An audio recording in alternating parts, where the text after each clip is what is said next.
Can you please tell us your full name? Yes, I'm Charlie Lim, as known as Chai Sun Lim. Can you spell it for us? Yeah, Charlie Lim, C-H-A-R-L-I-E, last name's Lim, L-I-M, but also in the documents, Chai Sun Lim is C-H-H-A-Y, T-S-U-N, and last name's Lim, L-I-M. Where was your birthplace? I born in Cambodia, in Phnom Penh. What year? I mean, sorry, when were you born? I born supposed to be on 1961. However, back then we never celebrated birthday, so we never remember until my sister told me so after I'm already in Canada. And month and date, I never know. Never celebrated, so yeah. How many family members do you have when it comes to siblings? I'm the fourth in the family. I have 10 brothers and sisters total, and the boy will be the oldest one. And I have 3 sisters, and then me, and I have the other 6 siblings. Yeah, my parent and my grandfather. That was before we had been fled to during the Pol Pot before 1975, and. Were you in a middle child? Yes, I'm in the middle child. Yeah, I'm the fourth on the family. Yeah, but also as a boy, I'm the oldest one. Yeah. Can you tell us your childhood in the 1960s? What was it like? Okay. I'm trying to remember when I was in childhood. I lived.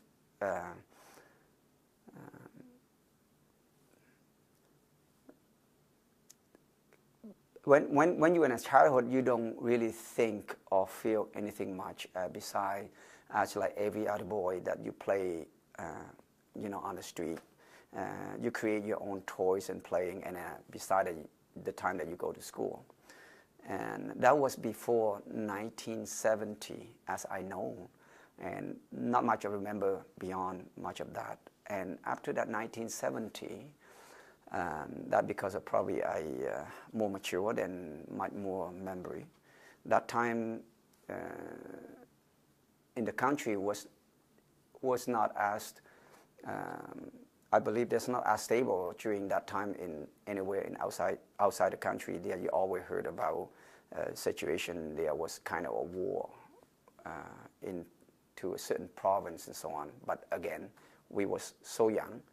The only thing that you heard adult talking about. And that time, I'm still studying in Coeurs, which is a Cambodian school. It's called Clam Rom Sale.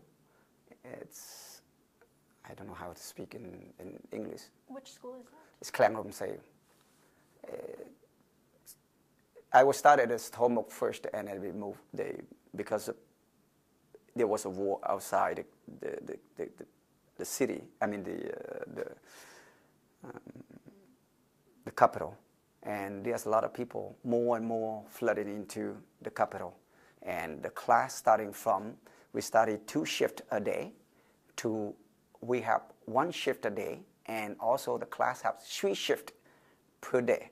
So we study only 1 shift. So someone study from 8 to 10. Somebody study from 10 to 2, and somebody from 2 to probably 5 or 6 o'clock. I couldn't remember that. So we have constantly sometimes changing shift because of the capacity of the school getting more and more students. How old were you? That was during I believe that was about 1973. Because the school getting more and more capacity, so that's why they have been changing as go. So, you were in high school back then? No, I never been in high school in my lifetime. Before 1970, I was very young. My parents, because of we Chinese descent, that born, I'm the third generation that born in Cambodia. My parents put me in the Chinese school. And I'll be able to study Chinese, I believe there was about 3 years' time. And after that, the country will not allow Chinese school having during 1970 to 75. So at that time, my parents will put me back into the Cambodian Khmer school. And that time, that was how I studied, starting from grade 12 and beyond. Luckily enough, during then, I'd be able to skip probably a few classes. Skip meaning is jump. Like I don't have to study as by the 12, 11, 10, because probably my mark getting better. So the school, the teacher or the principal will allow me to do so. So I couldn't understand why too, but they say, look, you should study a different grade, and so on. So I'm, by the end, before the end of that study time, 1975, I believe I was study at about the grade 7 or 8. I couldn't remember because I supposed to go to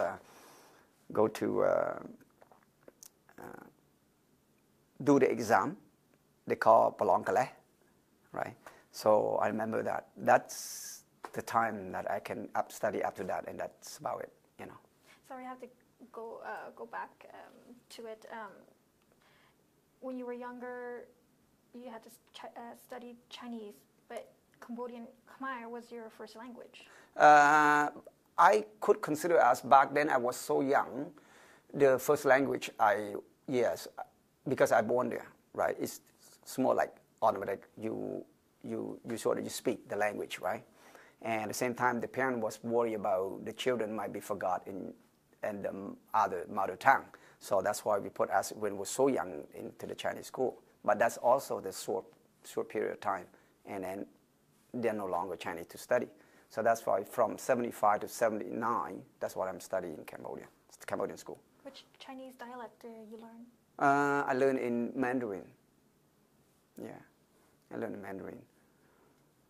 And during my childhood, from 75 to 79, there was also not a, how to call, much like other kids have so much of, let's say, toys or free time to play, because I believe that was 71, 72, 73, about that time. My parents also on their business have some kind of difficulties. So that time on my childhood was not very pleasant also. So we had to sort of help the parent to work, you know, doing sort of his own small manufacture. So we have to chip in besides we come out from school, and we have to help them in order to support the family, because we have a big family, like 10 brothers, sisters, so and the parent. So that's why all our siblings, whoever can help, we will help our parent to support whatever the family.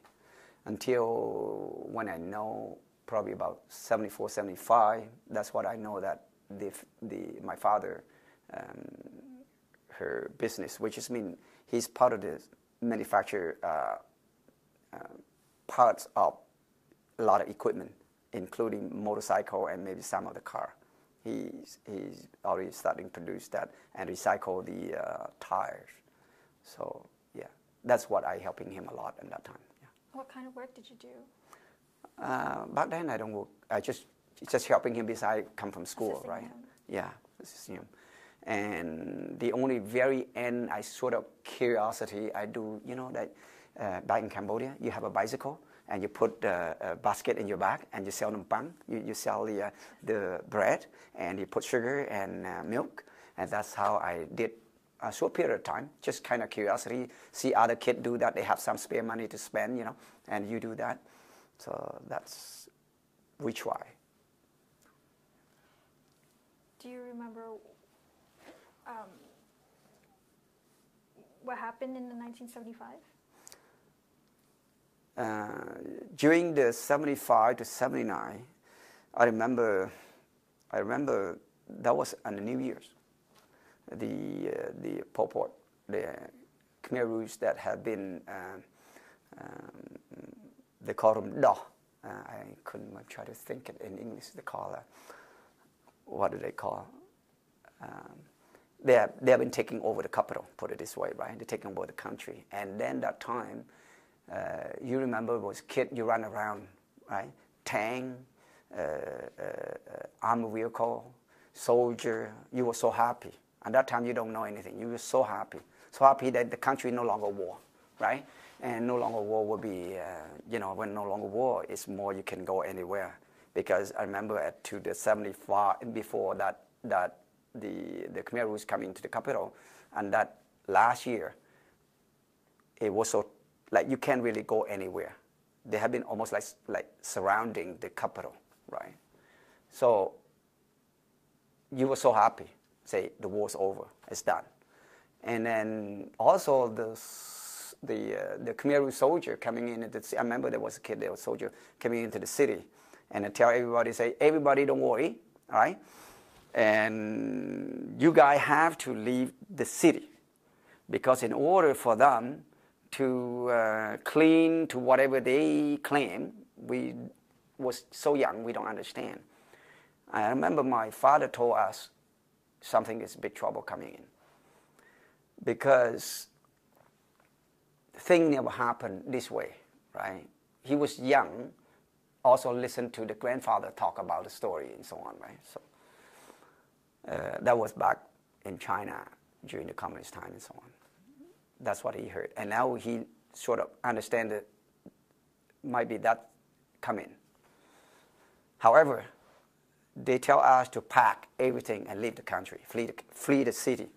So it doesn't matter where you go, you can go, as long as you're not in the city. So we are so big of the family, the only thing we can take is only food, right? Rice and any soy sauce, salt, anything that you can, and some essential medicine, maybe thread, maybe needle, all kind of the thing that you can bring with you, you bring. And we fleed, actually, at my father said we should flee it to the Vietnam side. Hopefully we can get out from the country, go to Vietnam. But unfortunately, we have too big of the family, and my grandfather was already over 70 years old, and he could not be walked as like us. And plus that everybody had to chip in to carry stuff as we walk. Plus also there are so many people.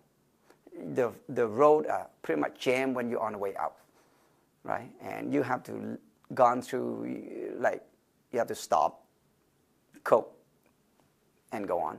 Take us, I couldn't remember how many days.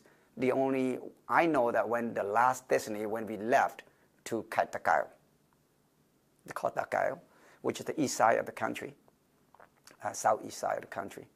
And then we know everybody has been stopped. Some people might go in the front, some people might in the back. We have been stopped, not allowed to go forward. Then they tell us to go into the countryside, which means is the Pum Srok, to the farm, right?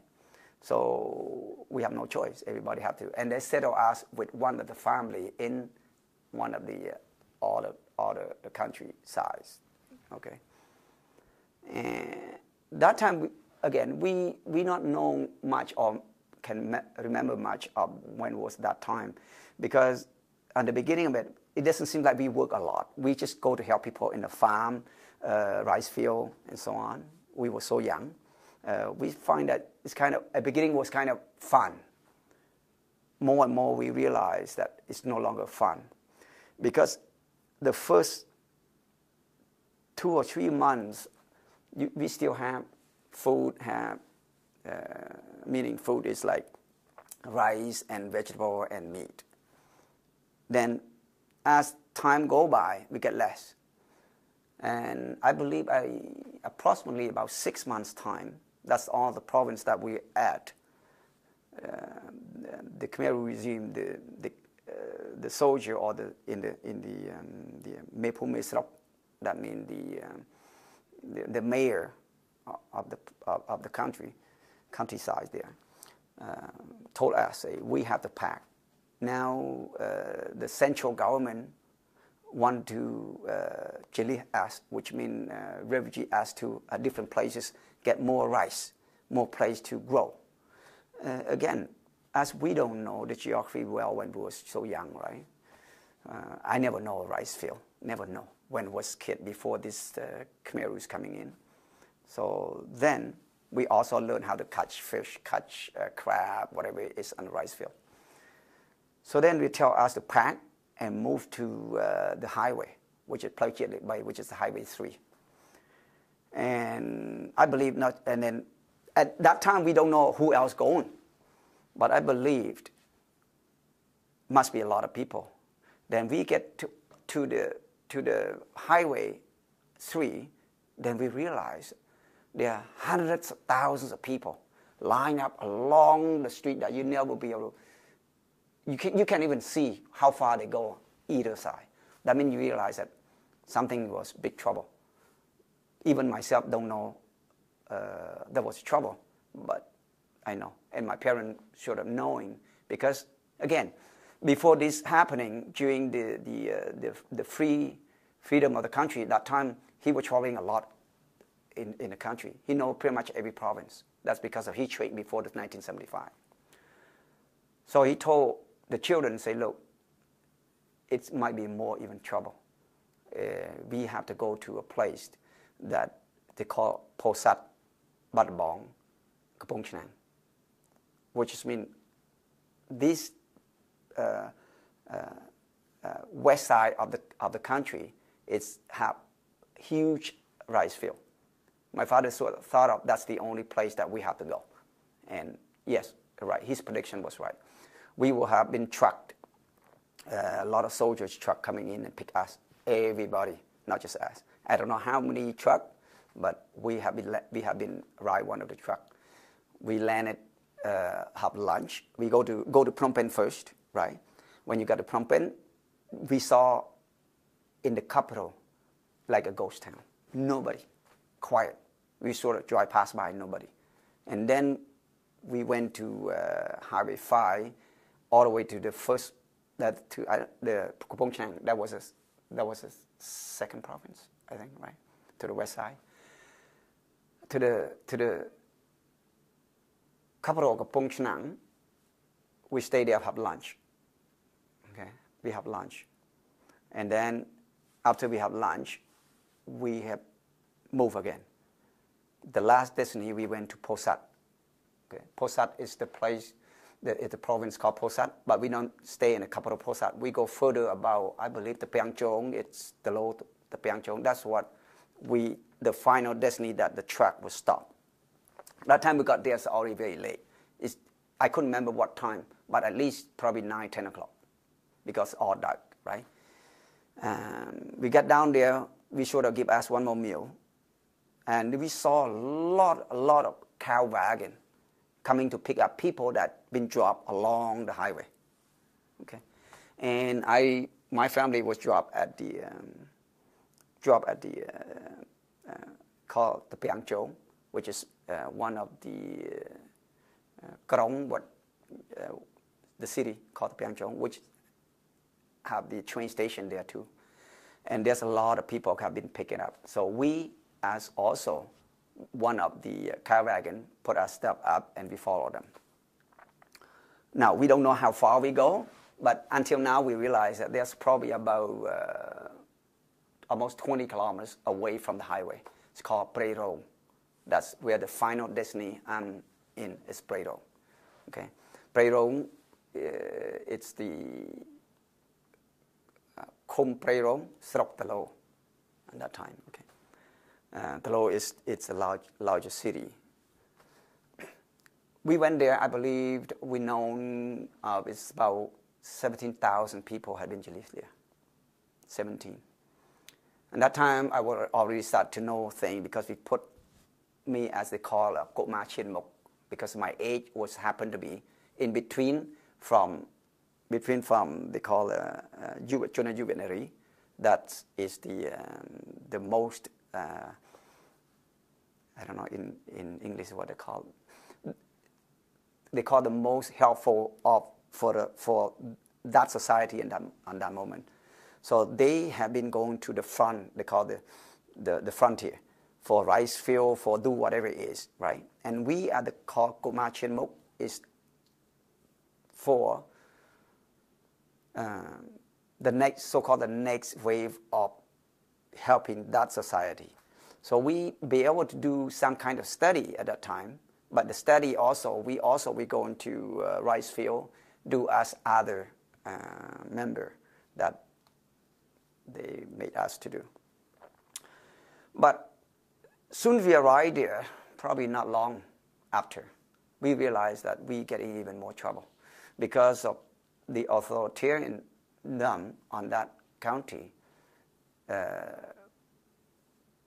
They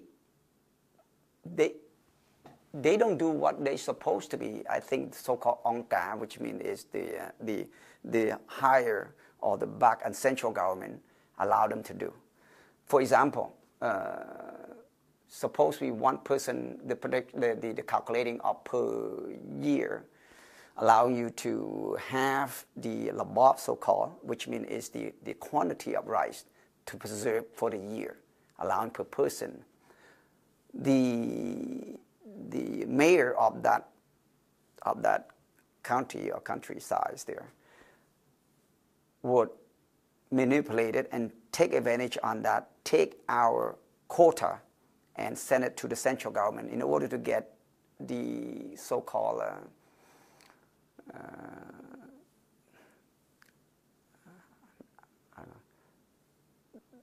Khmer how you chat Anglais I'm trying to English I'm trying to think it just to make their boss happy what they have been produced in the town.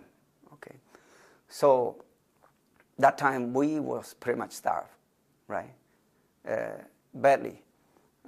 That time then I believe 1976, everybody it's already starting to lose weight, get sick. I have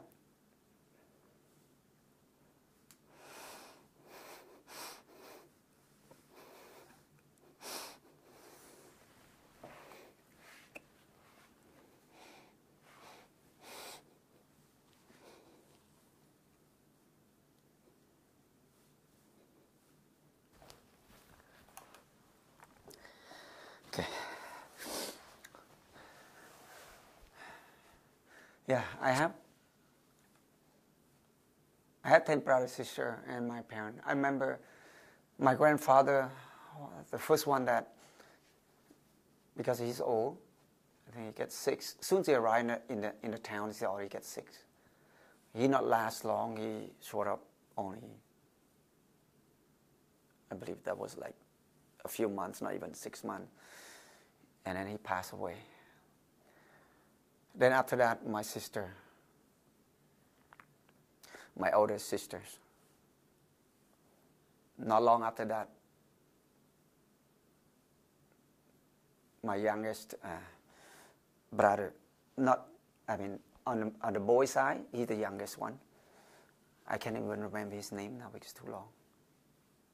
I know only because we usually call him in Chinese. Then him. After him, then my third sister, which has been one above me, she's also passed away. Every one of them passed because of they don't have food. They simply just starve. Everybody is skinny, including myself, look like when you look at the picture, every time you look at the TV. Picture up people in Africa that no food and sitting here. You can see skin and bone and the flies on your eyes, on your body. You don't even have energy to wave them.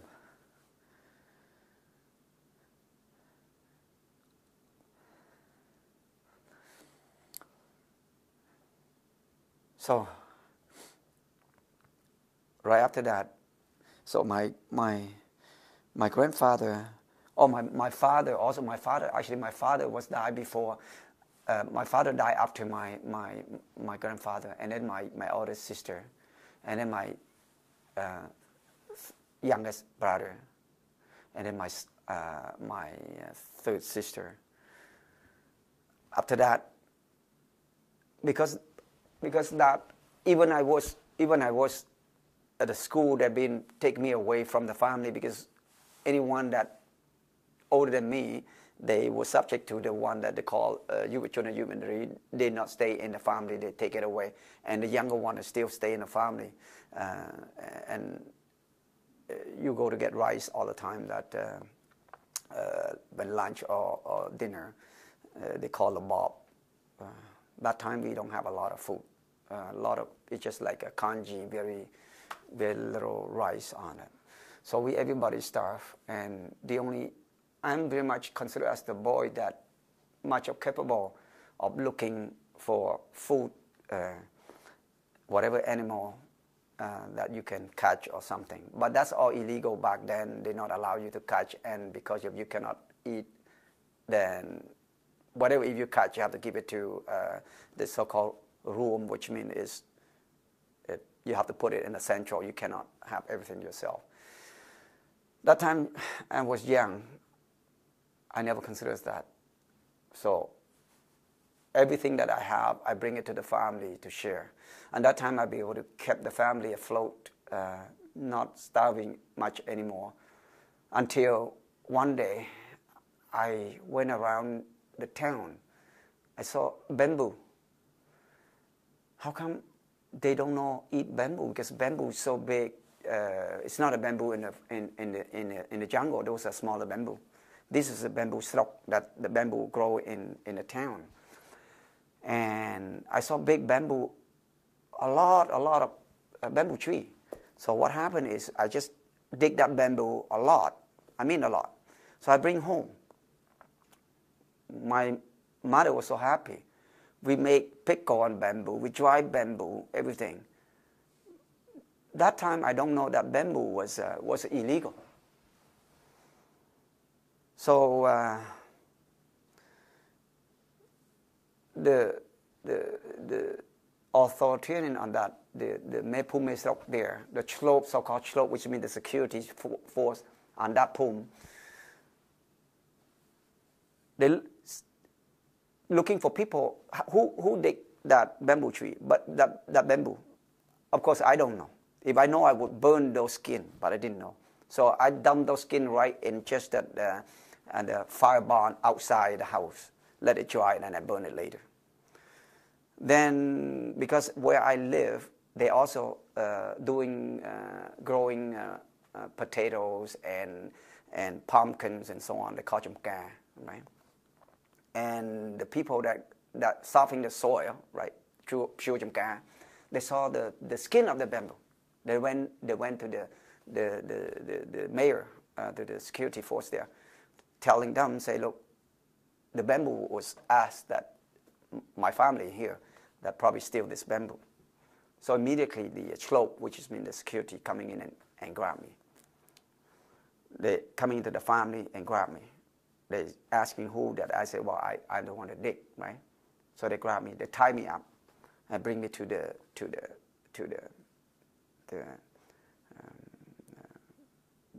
phum sọc để xả khum. They take me away from that. They tie me up. Everybody been taken away. You are executed 100%. You're pretty much sure. You know that you won't live.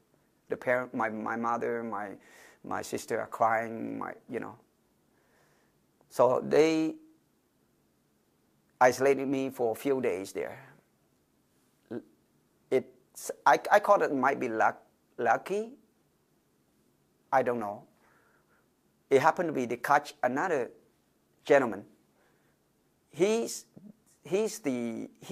not the new people. We call us the new people. He actually the people that the one that stayed there before 1975. So they call a Mulatan. At first, I don't know why they catch him. Okay, so they tie me and tie him together. And 1 in the morning, they tell us, say, okay, well, we'll bring you the 2 security guard with the rifle, and tie us 2 together, one after the other, and they bring us just like they bring cow, and tie together, like one in the front, one in the back. I tie the rope together, and we walk. They call it the East Jungle. They go to the east. So they would tie me and in him. The cell, yeah, and tie me and tie. Bring you to the they call it concentration camp. But at first I don't know they tie me to concentration camp. They just tie me and tie the other gentleman, and they tie the rope one after the other, and just like go. But we already know because we've been executed. In my mind, I've been tied to that jungle. We know that we executed. Can you recall the concentration camp? Can you describe it? Yes. That time we had been walked all day. By the time we arrived at the concentration camp, at least, I don't know how fast we walk, but we walked probably about 6-7 hours by the time we arrived at the concentration camp. We don't know. When we walk we passed that jungle to another open field, then we realized that we not die, we're not executed, but we don't know where we take it to. And the security guard also don't tell us where they take us to. And the 2 of us have been keep going until we realize when we see far away, middle of the no man land, it's the rice field that never have people doing rice field there before. It's like prey, prey lá that you still can see. You can grow rice, right? But it's just growing all kinds of trees and everything, and no blue sky, no blocking for the water or anything. During that 76. 1976. Okay. Yeah, 6-7 hours that I've been walked through that, and by the time I arrived to that concentration camp. So what's in your mind when you think about it? Well, actually, my mind's already past that. The first about couple hours past that, the jungle, the forest that we supposedly go there. We know that there are a lot of execution there, right? Because people they catch you do something wrong, they execute it there. So we went past that. So I realized that maybe I'm not dying anymore, but I think they might be put me into the jail or something. But we don't know where, and we keep walking, right, until we saw that the concentration camp in front of us, like far away. So at that point, you were not afraid or something. You're just well, we're still scared because that time is still young, right? But one thing, we never scare one thing of dying anymore because if you know that you're dying, either way you don't have food, you die, right? So like you almost to a point that you feel part of numb.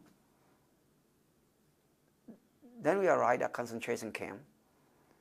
We see that the barbed wire, 2-layer barbed wire, right?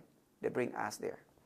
And they build the concentration camp just like, how do I call it? Just a bed with a bunker, with a roof top and a bed. And all the bed, the one side of the bed that also have locked.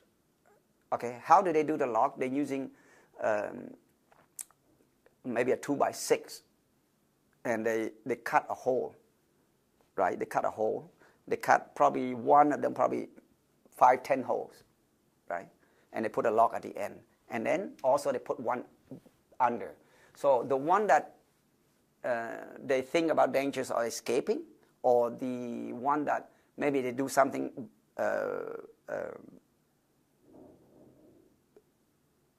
bad when they're catching in, they lock them.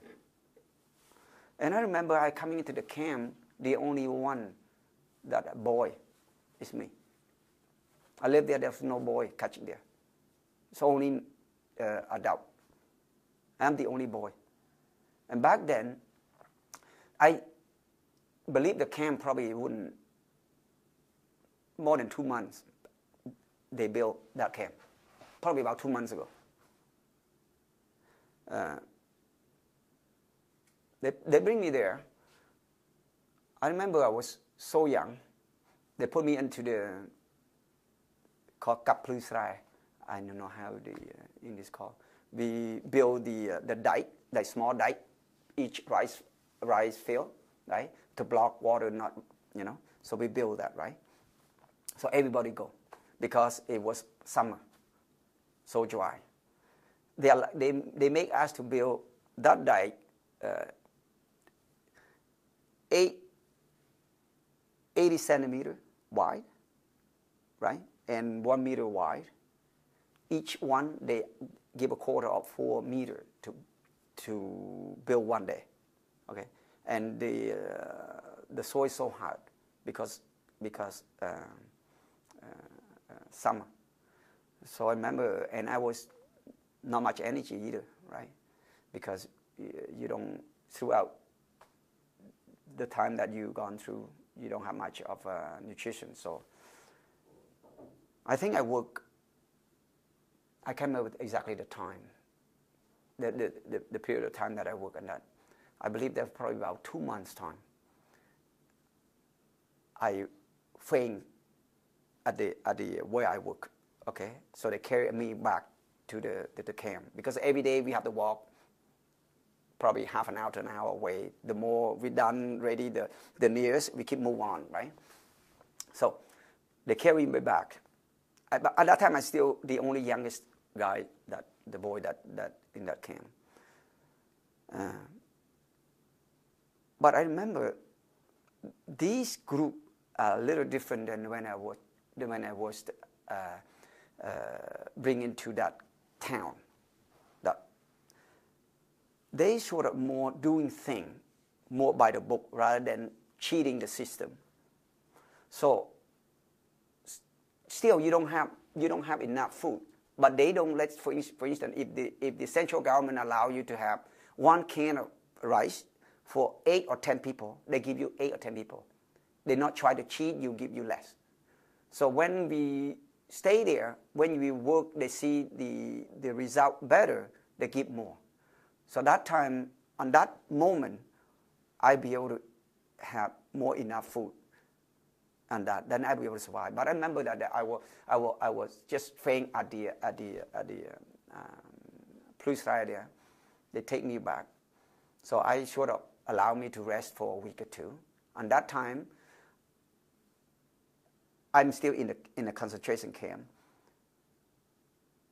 I don't know, maybe I'm just lucky, or I'm consider I'm maybe smart enough to talk them out, allow me not go to work on a rice field, rather than look after the cow and the buffalo.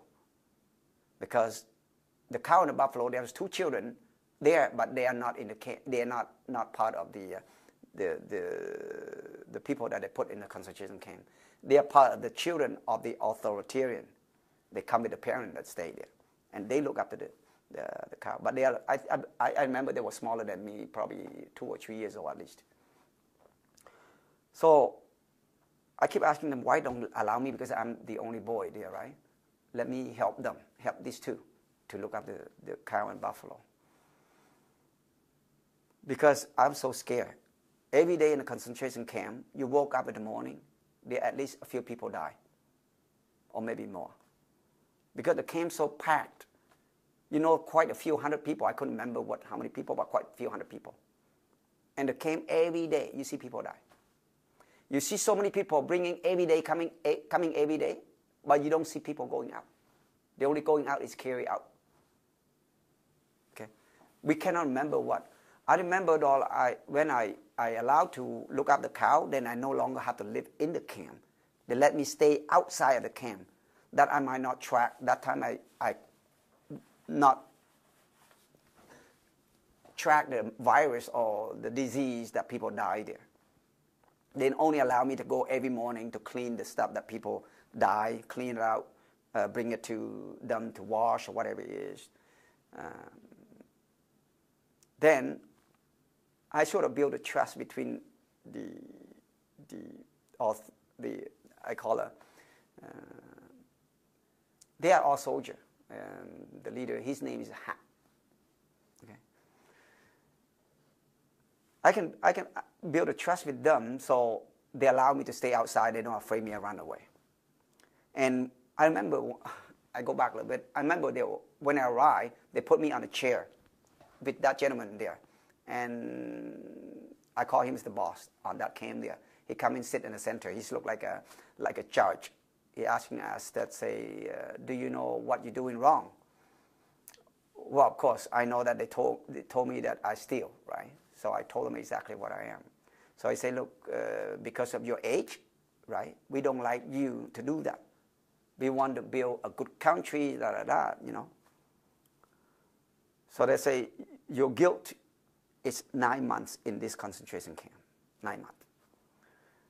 But if you don't do better, this concentration camp not just looking at while you doing your job to relieve your guilt. You have to perform as they have a rule. For instance, you go to, you know, when you're hungry in town, soon the rice put down, you just like you know, when the dog's so hungry, a bunch of dogs, and you just put the food and they're fighting and they grab that food. That's what it is. So they want you to learn to behave, so on and so on over there. That's how they explain it to you. So I know that my guilt is 9 months, but after I remember that it was like 3 or 4 months, they start to give more food. So we sort of not much hungry over there, but it's a lot of work.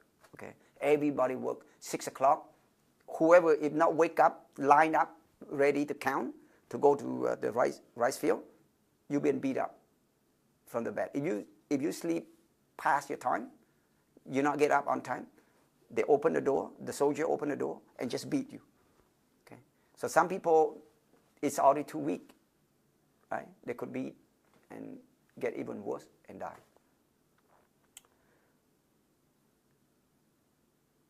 So I remember at one time, the rice fields already starting to grow. I think there was probably August or July, August.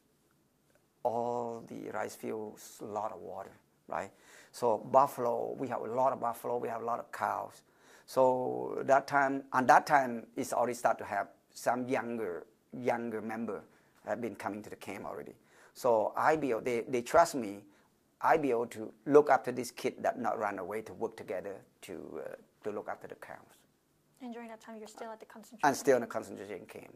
I so-called like I'm the lead of the young kid, right? So, but I don't have to sleep in the camp. Those kids have to.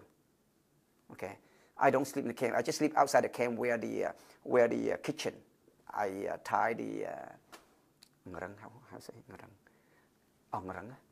the hammock. Oh, they have it. Hammock. I sleep on a hammock that they tie, and because every night, every about an hour and a half, I have to go up to go through the you know, you have to burn the log for the cow not too much of a mosquito and bug biting, because if you have plug, they feel warm, they can stay good on the cow, right? So you have to go out every night. So they sort of trust me that I won't run. They let me stay outside and look after that. That's fine. But I remember one night, one of the soldier, they have the pumpkin farm. They pick from some other town or something. They help also. Pumpkin farm, a basket of pumpkin that allow for the people that, you know, making food for them, right? And one of the soldiers somehow every night, because every night you have 2 or 3 soldiers look at the fence, not allow people escape, right? There's still people escape and they shoot them. If they escape, they shoot them. They're using the bicycle built with the battery of the bicycle and put the light on the head, and they just spin it and allow the battery, the self-made battery, right? So they sort of kind of spotlight check for people just in case they escape. So those soldiers on that night, he decided to cook one small pumpkin and eat. But however he eat, the pumpkin they all count. In the morning, like 4 o'clock, the people coming to cook, right? So they realized they're missing one pumpkin. And the only person that we able to take this pumpkin to eat, it's me. Well, there's nobody. They don't believe that soldier do that, right? So then the soldier that take that pumpkin, in order to get him out of the problem also, he blamed on me and he beat me up. I still have a scar on my lip. They tie me up on a pole, and then using the sapien, and then you beating cow for wagon, like they beat. I had bleed all my body, and they slammed me into that pole, and I split my lip. They tie me up. But luckily, the boss of that camp, also his boss, this soldier's boss there, he know that I'm not hungry, because if I would do that, why I do it here? Because I'm allowed to go anywhere and there, right? During that, I'm not to steal this. I tell him, I say, I'm not stealing this. But I can tell him, say, look, I saw that soldier. And it was luckily in that moment that he still to cook that pumpkin, I was not in. I was happened to be going to burn the log for the buffalo and cow. And there was happened to be 2 cows who ran away, were broke the line and ran away, right? And have to chase that. So it never takes so long, and my body is still wet. In order to prove that I'm not there, because a lot of water, so you run after the buffalo. So I come back, my body is still wet, like all the way up, right? So I say, I can prove to you, and my body is still wet because I'm running for the cow in that moment, right? So the boss called that soldier that on that time coming to ask. I don't know what did they ask, that they believed that it's not me, and that's the soldier that's. So. Was there any witness at the time? No. And sort of, I don't understand why they believe on a certain way. I couldn't remember. At the end, because of their rule was so strict, that's all soldiers also executed in front of everybody. They're calling for a big meeting, and they want to be everybody know this is the final destiny. If you do anything wrong, we'll be including their people.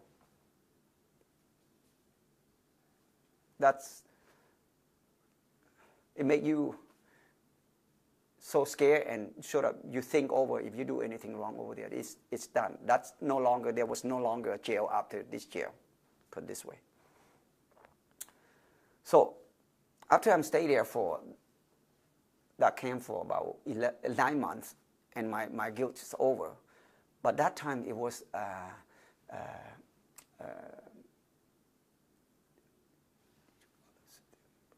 November, about roughly November. Okay, they asked me to help. Don't go back to the town, because because my IBM improved. I no longer have guilt. I'm just the same as their people, right? To help them, they call a nilasa. Okay, so let's say they send you to to bring something, you go something. You could have a bicycle, go here, go there, which is pretty good position in that time, consider us. But because of during the past that you see what they have done, even including their own soldier that is killed, that make me rethink. I have to go back home. I go back with my town, because my mother and my other siblings still there. When I left, there was eight people still in the town. In Phnom Penh? In Preto, where the place that the last destination that we went. So I said I have to go back, because I have to go to see my parents. But if I told them, say, if they live there good and have a good life there, I don't mind coming back. But I cannot promise that I will be coming back. So soon I go to the town and they let me go with the other two kids that I he the one that helped me to secure that I will stay in the concentration camp. They bring me on a horseback and ride over to the town. As soon as I ride to town, it was so quiet. The things I see is different when that I was left. Everything changed. The crowd of people that used to be are no longer there. Gone. Quiet and gone. You will see a few old people or a lady that might have young children, that children cannot go to outside anywhere. Nobody. I couldn't even find my family. And that time I know that it's big trouble because I know that they already died. To my mind, they already died.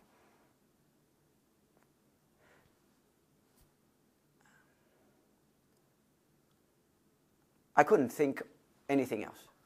So I keep asking one, in the town, one after the other, do they know? Do they know? It happened to have one Chinese family know my parent, know my father. He's watch repair. And that time, when you know how to repair watch or those kind of skill, it's very precious. Tend to be you and your family will be survived because they need you. So they know my parents. They say, look, you have a sister left. Because your sister not here now. They have been, again, take her away to juvenile. That means they call the teenage, for the frontier. And working in Jamka, about probably 20 kilometers away or something like that. So that time, I asked the mayor of that and whoever working there, can they help to relay information to my sister? Say, I'm still surviving, come back. Because the whole town, when it came back, only probably not even 4,000 left. Over 17,000 people, and it pretty much 4,000 left. Then you can imagine how many people died. So when you learn about your family, that they were no longer there, so they told you that they took them away, or no? They actually, you ask May Pum, you ask the mayor or something, they don't even know. They don't even know. To your family has died already. Because the reason I know, because they relay information to my sister. Even probably they know, they don't tell you. Until my sister coming back to tell me. I see my sister, and my sister told me the story. How my sister know everybody died? Because everybody had been fled apart. Because my sister left.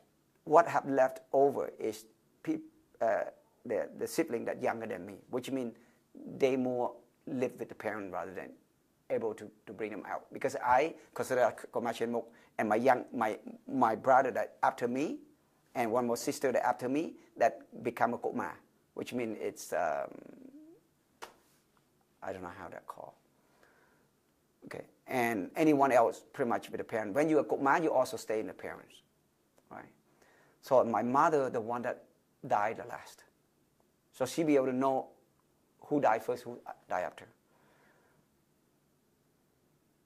According to my mother told my sister,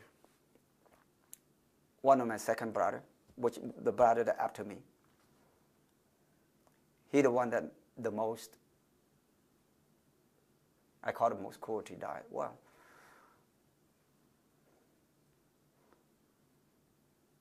because he starved and died, sit on a hammock. He sit asking for rice, asking for food, until he passed away without talking. Nobody even know. This is according to my mother told my sister and my sister told me.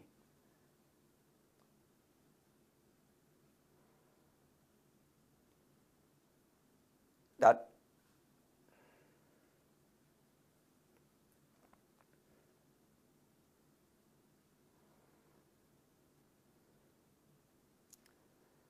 yeah.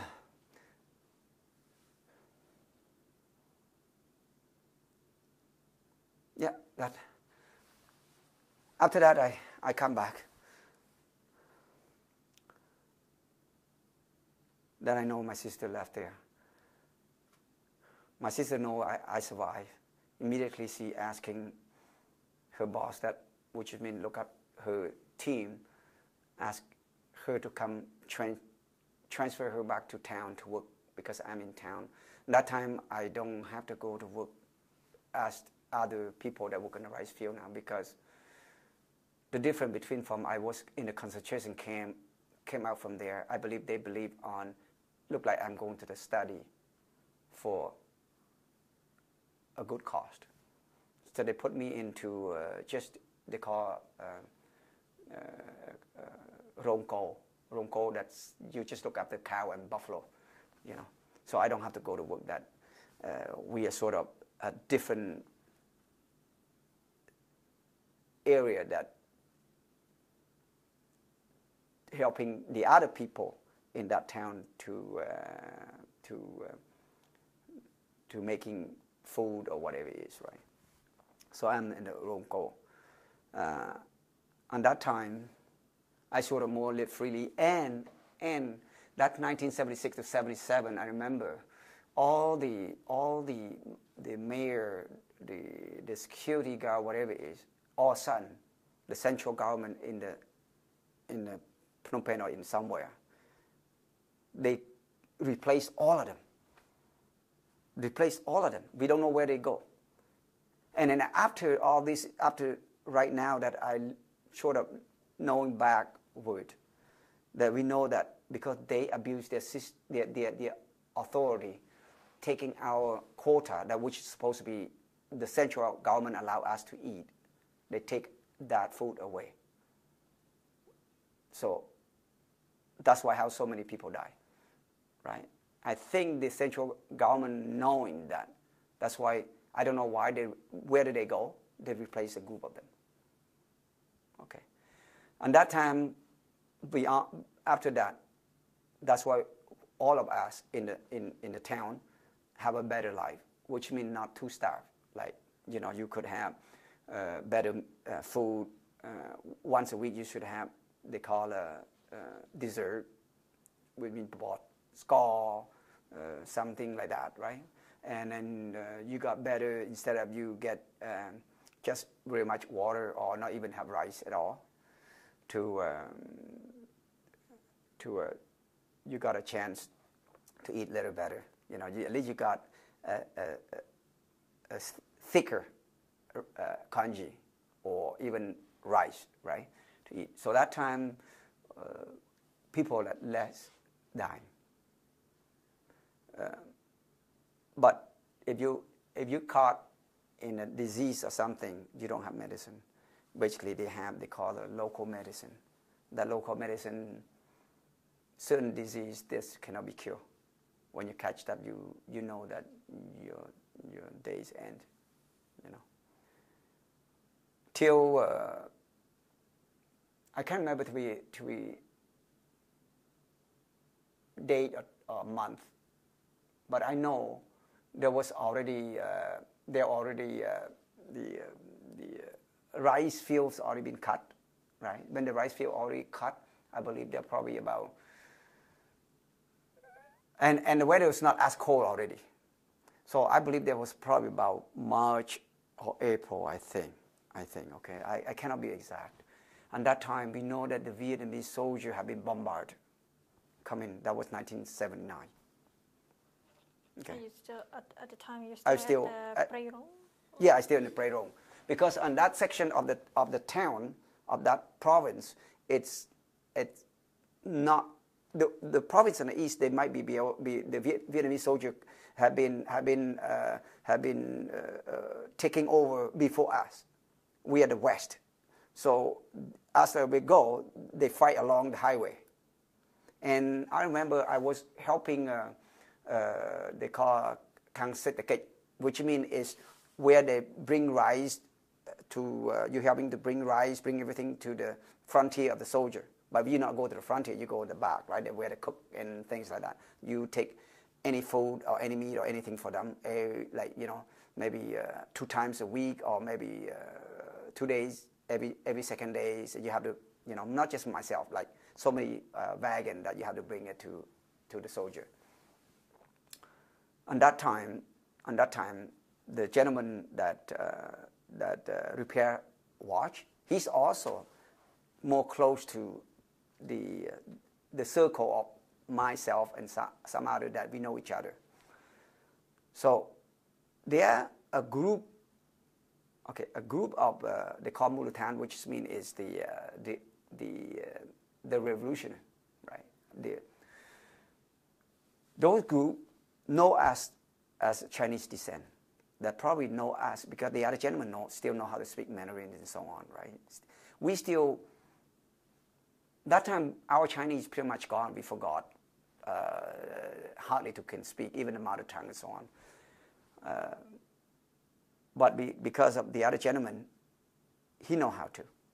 Then the only for them to escape when the Vietnamese soldier coming in, maybe not catching them, they ask us to cooperate with them. They want to escape. They don't want to go into the jungle with the rest of the Khmerus, right? So they sort of secretly told us, 2 families, me and the other family, my sister and me and the other family. I can't remember how many children they have. I can't remember now, but they have a mother. So all of us coming out with the other group, probably about 5 or 6 car wagon. I have 1 car wagon myself. The other family have a car wagon themselves. And we sort of pretending we bring food to the soldier. They know where the way to escape. They know. I don't know. They just tell us to go and go together. So they depend on us. If they meet Vietnamese soldier, we be able to step in, say, look, we also together as the victim of whatever the region. I remember that time we go. I don't wait. And you know, you see it. The plane fly on the top of you and bombarded. You got to run, and they tell us to run. I remember everybody bring rice, they call it in the jungle. We bring a lot of rice, a lot of food and everything stocked up in the top, and they tell us to go inside. They call like there's Phnom Kawan, right? Go in there. So we quietly, we don't say, because that time the mayor or the security it sort of lost control. Nobody have control of whoever what. Only the people that have a gun, they make a call, and that's it, right? It's sort of out of control at that time. People run, people just escape. You don't know who's and what. So we, with this family and then the other car wagon, probably 5 or 6 of them, we quietly put rice, we put everything, look like we bring it to the soldier, and then we escape. I remember when we escape, we still hear the gun fighting on one direction to the other and like that, and we sort of sneaky get out. As soon as we get out, we see almost like the highway in front of us, right? We're still far away. We look at that. We sort of hiding in the bush, We keep wait.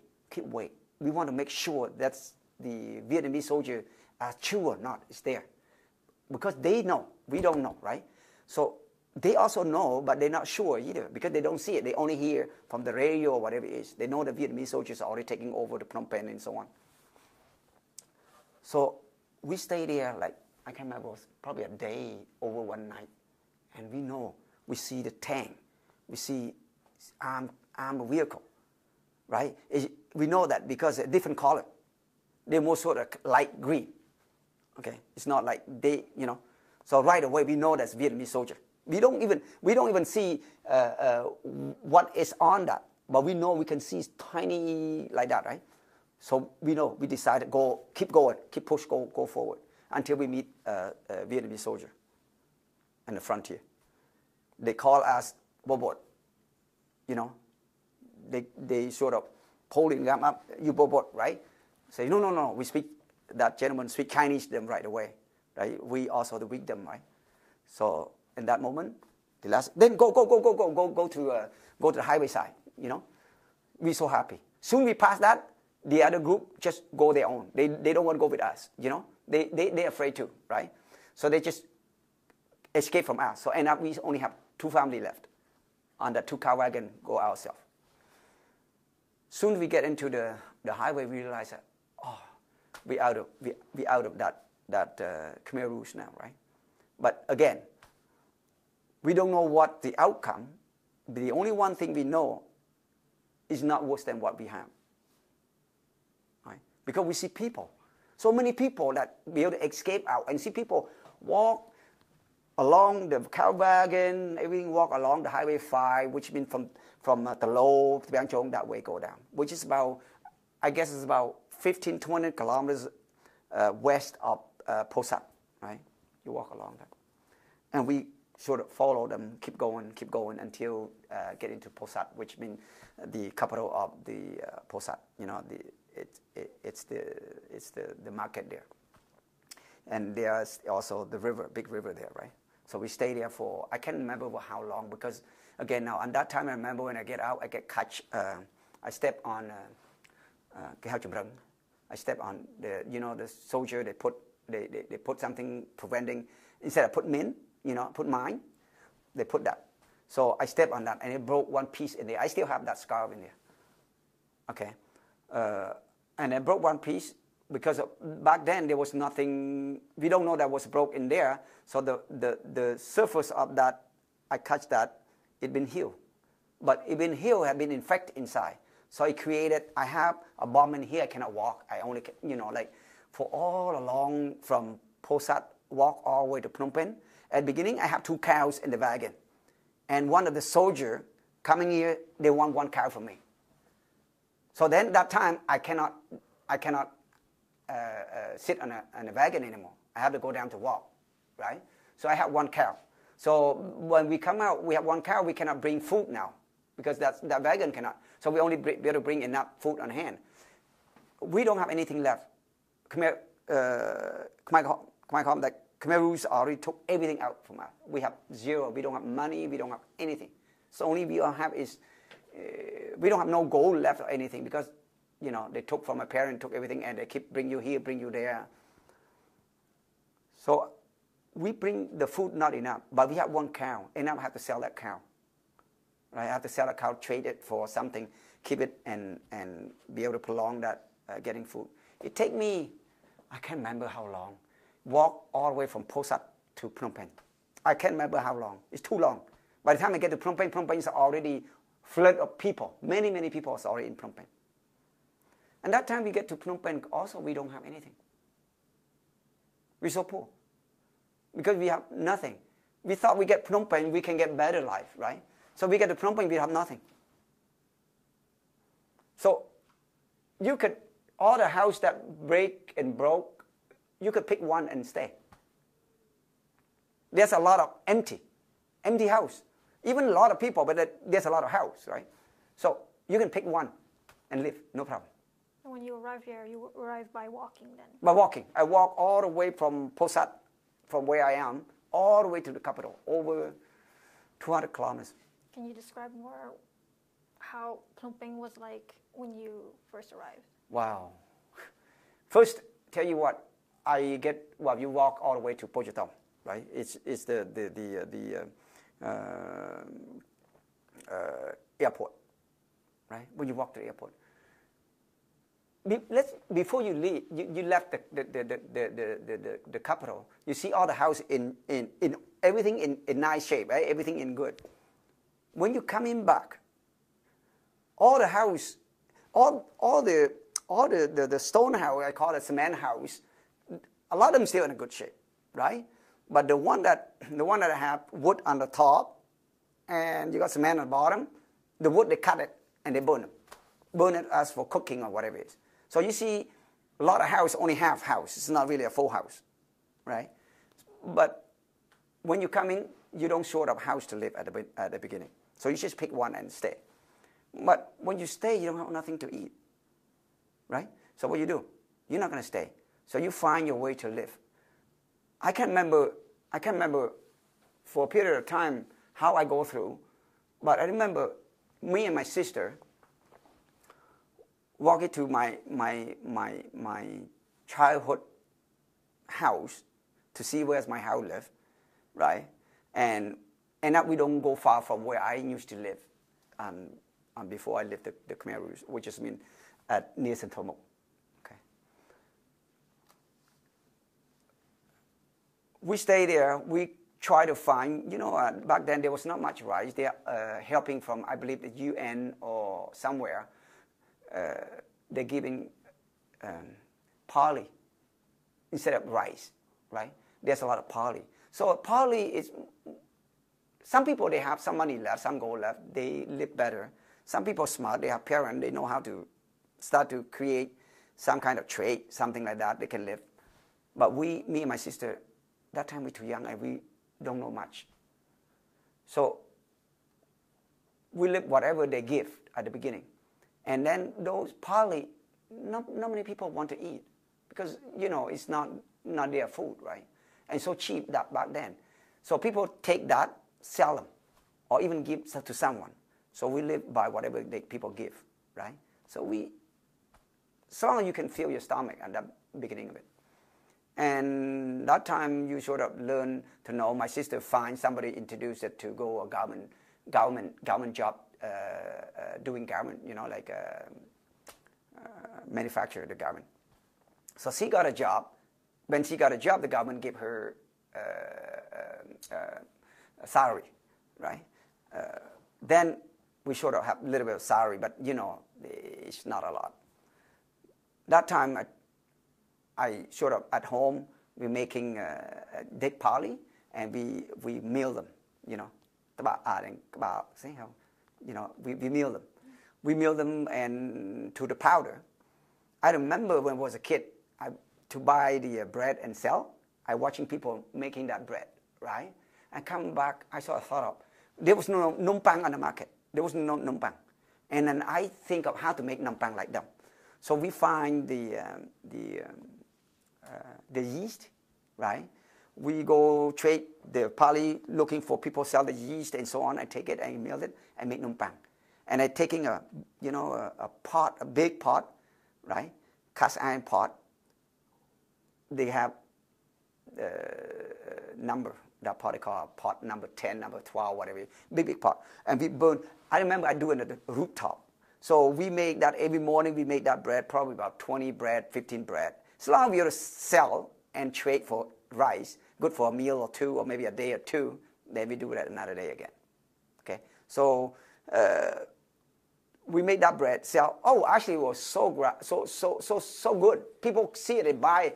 Like we couldn't even make it enough for selling. Okay. And that time I remember that. So sort of we are surviving at that moment. And then I went to a market called Hoi Knong, because I not live far from there, Hoi Knong, which means it's Pelo Sam Hoi Knong, right? At that time there was a big market there. A lot of people go there, do trade. I remember one day I saw one guy, say my age. His name's named Tun. I still remember, because why? He was my classmate when I was in school. I saw him. I sort of kind of hesitated, and I went over to ask him, because he was selling fish, okay? He was selling fish at the market. And I said, I think I remember you. You my classmate, Tun. He saw me, he remembered me. Oh, we're so happy, we know each other, we're so happy. But they somehow, I don't know where they went, they kept all their gold and everything pretty much intact. So they don't lose much of wealth.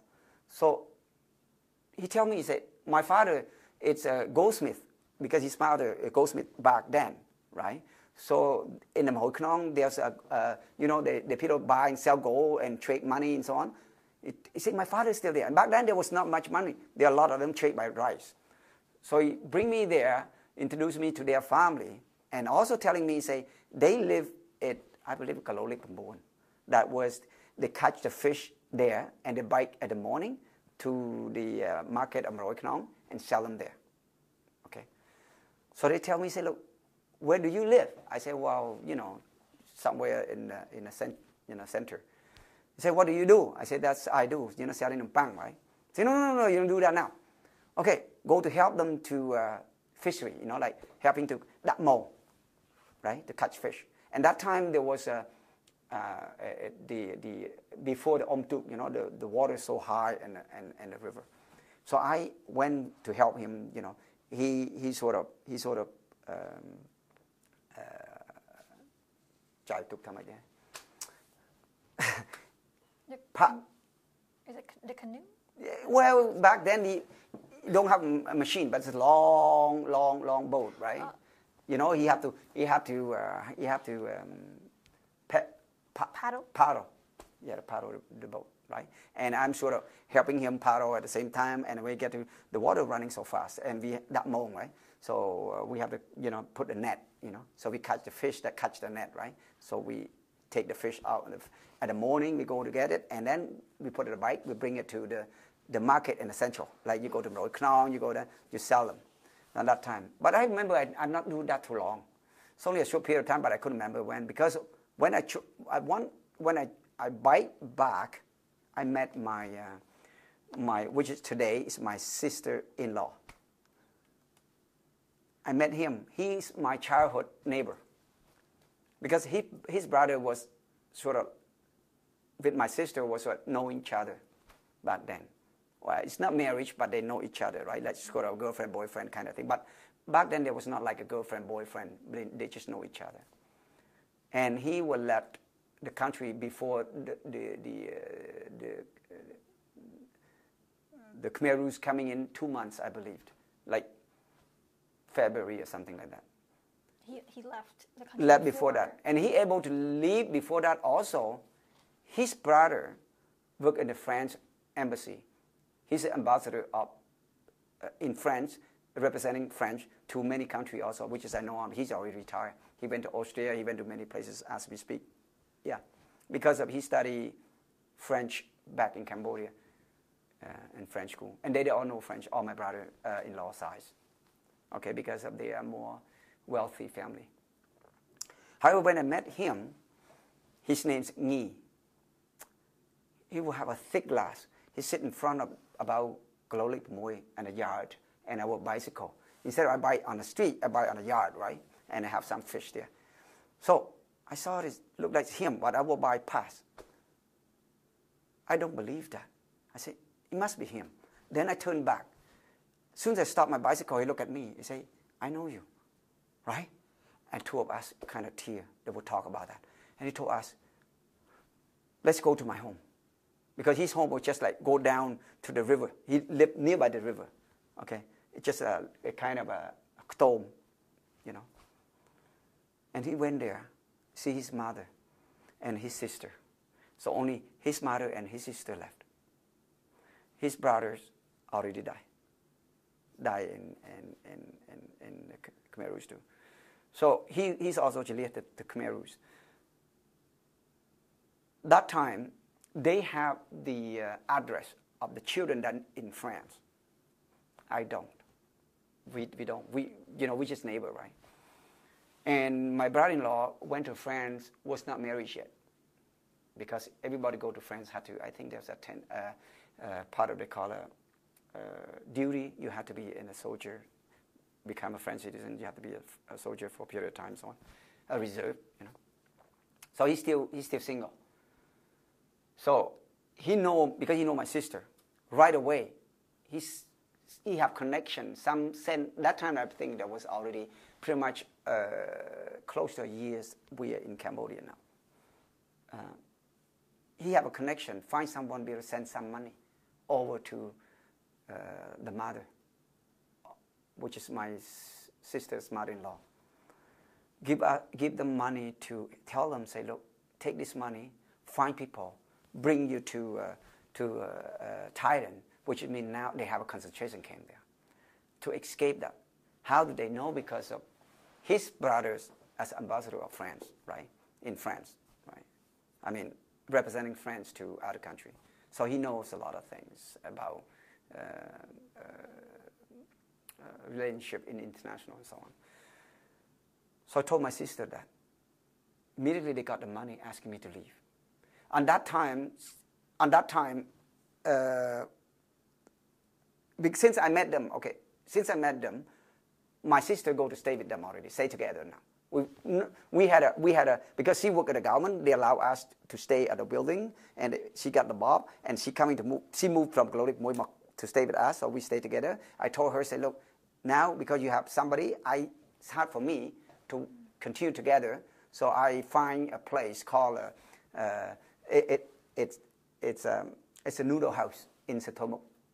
Okay, so I find a place, go there to a waiter, and back then waiter, busboy, everything together, you know.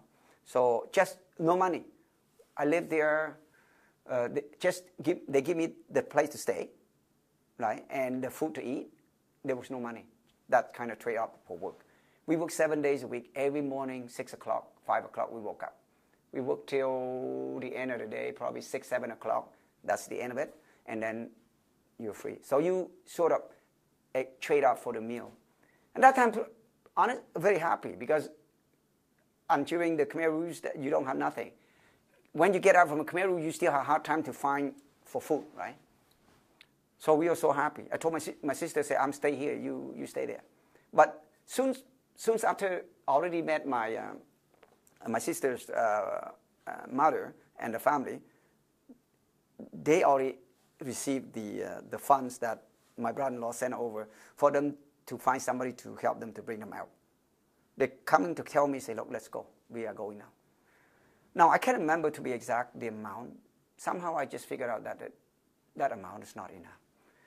Because not just me going, because of my sister's mother-in-law also have relatives that they found, and they want to go also. So end up there's a whole bunch of people want to escape, and that money not enough. And we are just somebody, not relative, but just know, right? But my brother-in-law said, look, want to marry my sister, so bring her and bring me too. I will live in that noodle house. I was kind of happy. I said, look, I don't want anything more. Because my life, I think, is no any other time happy than this, what I am. I have 3 meals full. I have noodles. I have meat. I have food. I don't care. I don't want more money. I just want to live. So I tell my sister, you can go. Because I don't want, because I go with and end up not enough.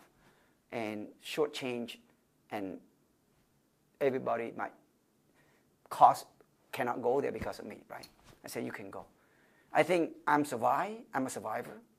I think I'm smart enough to, if I want to go to find you in the future, or you can find me, I'm still here, right? Because you have the connection with my in-law, my brother-in-law. So then you can find through there. So I go to contact them, let them know where I am all the time so they can, sort of find me. So that time we separate. She went to the concentration camp. And that time I don't know Thailand carry down or whatsoever on concentration camp. I only know that they escaped. But live or die, no, not knowing. Until I know they're gone, including the whole group they left. I don't know. Until one day I woke up. I think there was a quite, I think in 82 sometime, 1982, I received a letter, which is the country never have post office. The first beginning of have post office, my sister know on overseas because they got more information faster than me. They know the country have post office. They send a letter. My brother-in-law sent a letter with my sister. Only brief. Your sister really think of you, want to see you. But if you know how to find a way to meet your sister, if you don't have funds, I send one, they call, it's a little bit bigger than 1 ounce, they call matalan, to the relative of my brother-in-laws. Tell me to go to get that money and take as part of expense on the way to go get people bring me. But I went there, I got half of them. Now the story ends from there now. Back during that, my sister left and I lived at that noodle house for a period of time. And after that, I got a friend. He's a cook on that noodle house. And you know what? For almost 35 years, last year, I found him. I have been looking for him because he was cook there. He helped me, he trained me to become a noodle cook and the noodles too. I was become a cook over there. And that time he told me, he said, look, no future here. Let's go out, do some trade. And that time they call rutpun. Rutpun is like, the real meaning of it is just like try to escape tax, right? But it's not really meaning of that, but it's, you know. That time you just go to buy the household good. Like today you go to Costco, what the stuff that you buy, right? You buy, because no import, no manufacture. The only thing you can get is from Thailand, including Vietnam coming to buy from Cambodia, because we bring from Thailand to Cambodia. And Vietnam, the trade from Cambodia to buy from Cambodia, go to Thailand. That's how it go, right? So that time my friend,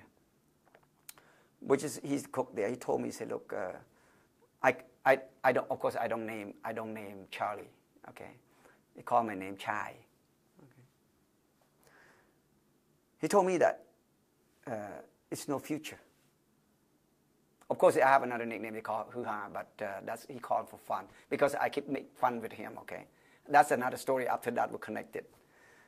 Because he told me, say, look, let's leave this noodle house. We go to do some trade. We go to buy stuff like everybody do. You know, go to buy from the province called Battambang, which is the first destination, the second destination of people buying from the border from Thailand, which means gone through the jungle and you bicycle, whatever, you bring the goods in, and then you bring it to, they call Swai Sisapon. And some people buy from Swai Sisapon, which just means province of today is called Liberté Miền Jay. And you bring from there to Battambang. Okay, and some people buy from Battambang to Phnom Penh. Now, all of these traveling, it's not an easy traveling. Now we're talking about, we have train from Phnom Penh to Battambang. It took 2 days. About 300 kilometers, it took 2 days to get from Phnom Penh to Battambang. That's how bad the train, the transportation is. And how we ride on the train. We cannot ride inside the train. We ride outside on the roof of the train. Now, we ride outside the roof of the train. We not be able to just go and ride from the station. We have to catch a train after the train left because of the security would not allow us, because those trains went to bring food to the province and so on, bring goods, you know. So all inside the train they're keeping goods, right? So we cannot stay in there. Not just me. There could be thousands of people right on the top of the train. In the morning, about 8 o'clock, you left Phnom Penh. At the end of the day, you get to Posat, which is the second province that you get there. You stay overnight. The next day morning, you left again. It takes all day until evening, you get to Battambang. It takes 2 days. So every 2 days, it's the train get to one destination, and then every 2 days come back. Okay, so we took train, go to Battambang and buy, and then we carry cigarette, we carry MSG, we carry maybe toothpaste, we carry bicycle rubber or chain or anything, all parts. Okay, so. Sorry, we're just running out of time. So what happened when you get to Battambang? When you arrived there? Oh, you mean the train? Yes, when you arrived, after riding on a train. Yeah, after the train you go to Battambang, you sleep one night, overnight, then you went to buy the stuff, and then the next day you coming in by the train, go to Phnom Penh, sell it again, whatever you made. The next day again, you hop on a plane, you go again, right? Until you couldn't remember how long, and then as you go, as you get smarter, then you find a way to go further to the real source of what the Thai people sell. So then we figured out that we buy a bicycle and so on. Then we went all the way to that border. Let's get into the integrations. Before you leave to Canada, how you get to coming into that's why that would bring me to know where the camp is, because I went all the way, went through the jungle with bicycle, go there buy the goods. That's how we know where the concentration camp in Coeurs, because we went to the Coeurs, Khmer, that after the war they end up they hiding on the border between Vietnam's and between Thailand and Cambodia, right? So, and those are also the area that people went to buy goods for trade. When we went there, then we realized those people over there also, these people know where the camp is. The camp not far, probably about, by walk, probably about 4 or 5 hours you get there, okay, from that camp. So now I know, right? So when we went back, that's connect to where I integrated, where my sister sent me the money. And that time I don't have lot of money. So I have a bike. So I take my bike. That time you already can bike in the train now, okay? So I ride in the train and we went to the Liberté, which means back then they call Swai Sisapon. From that on, we take a bike. And I also bring one of my friends, which means we know each other back in Phnom Penh. His father is selling rice, they call nom lo cha. It's a kind of noodle fries, like a thick noodle, anyway, fried noodles, right? So I know them well. So they ask me, because they don't have money either. They ask me, because I know the place. They asked me, can I bring him together? And he told me, he said, look, if you bring him together, when you get to the camp, he said, look, they have a relative in Canada. And I said, what mean Canada? I don't know Canada. We never know country many. We only know a handful of countries back then. We know when we do trade, we know that the government called Canada government. And I said, is that Canada government? Said, no. You go to a country that's called Canada. It's okay. So I agree to bring him. And then when we escape, we bike through there and then get to the camp. We give the bike to the people that bring in because we don't have much money, right? And because I know them when I'm doing trade, buying stuff. So they agree because they bring also another group of people escape the last destiny going to the refugee camp.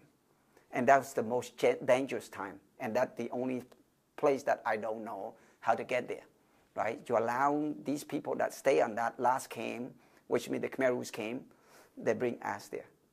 So by walk, and we walk, I remember at night, like with other group that they bring it together, over 10 people, including myself.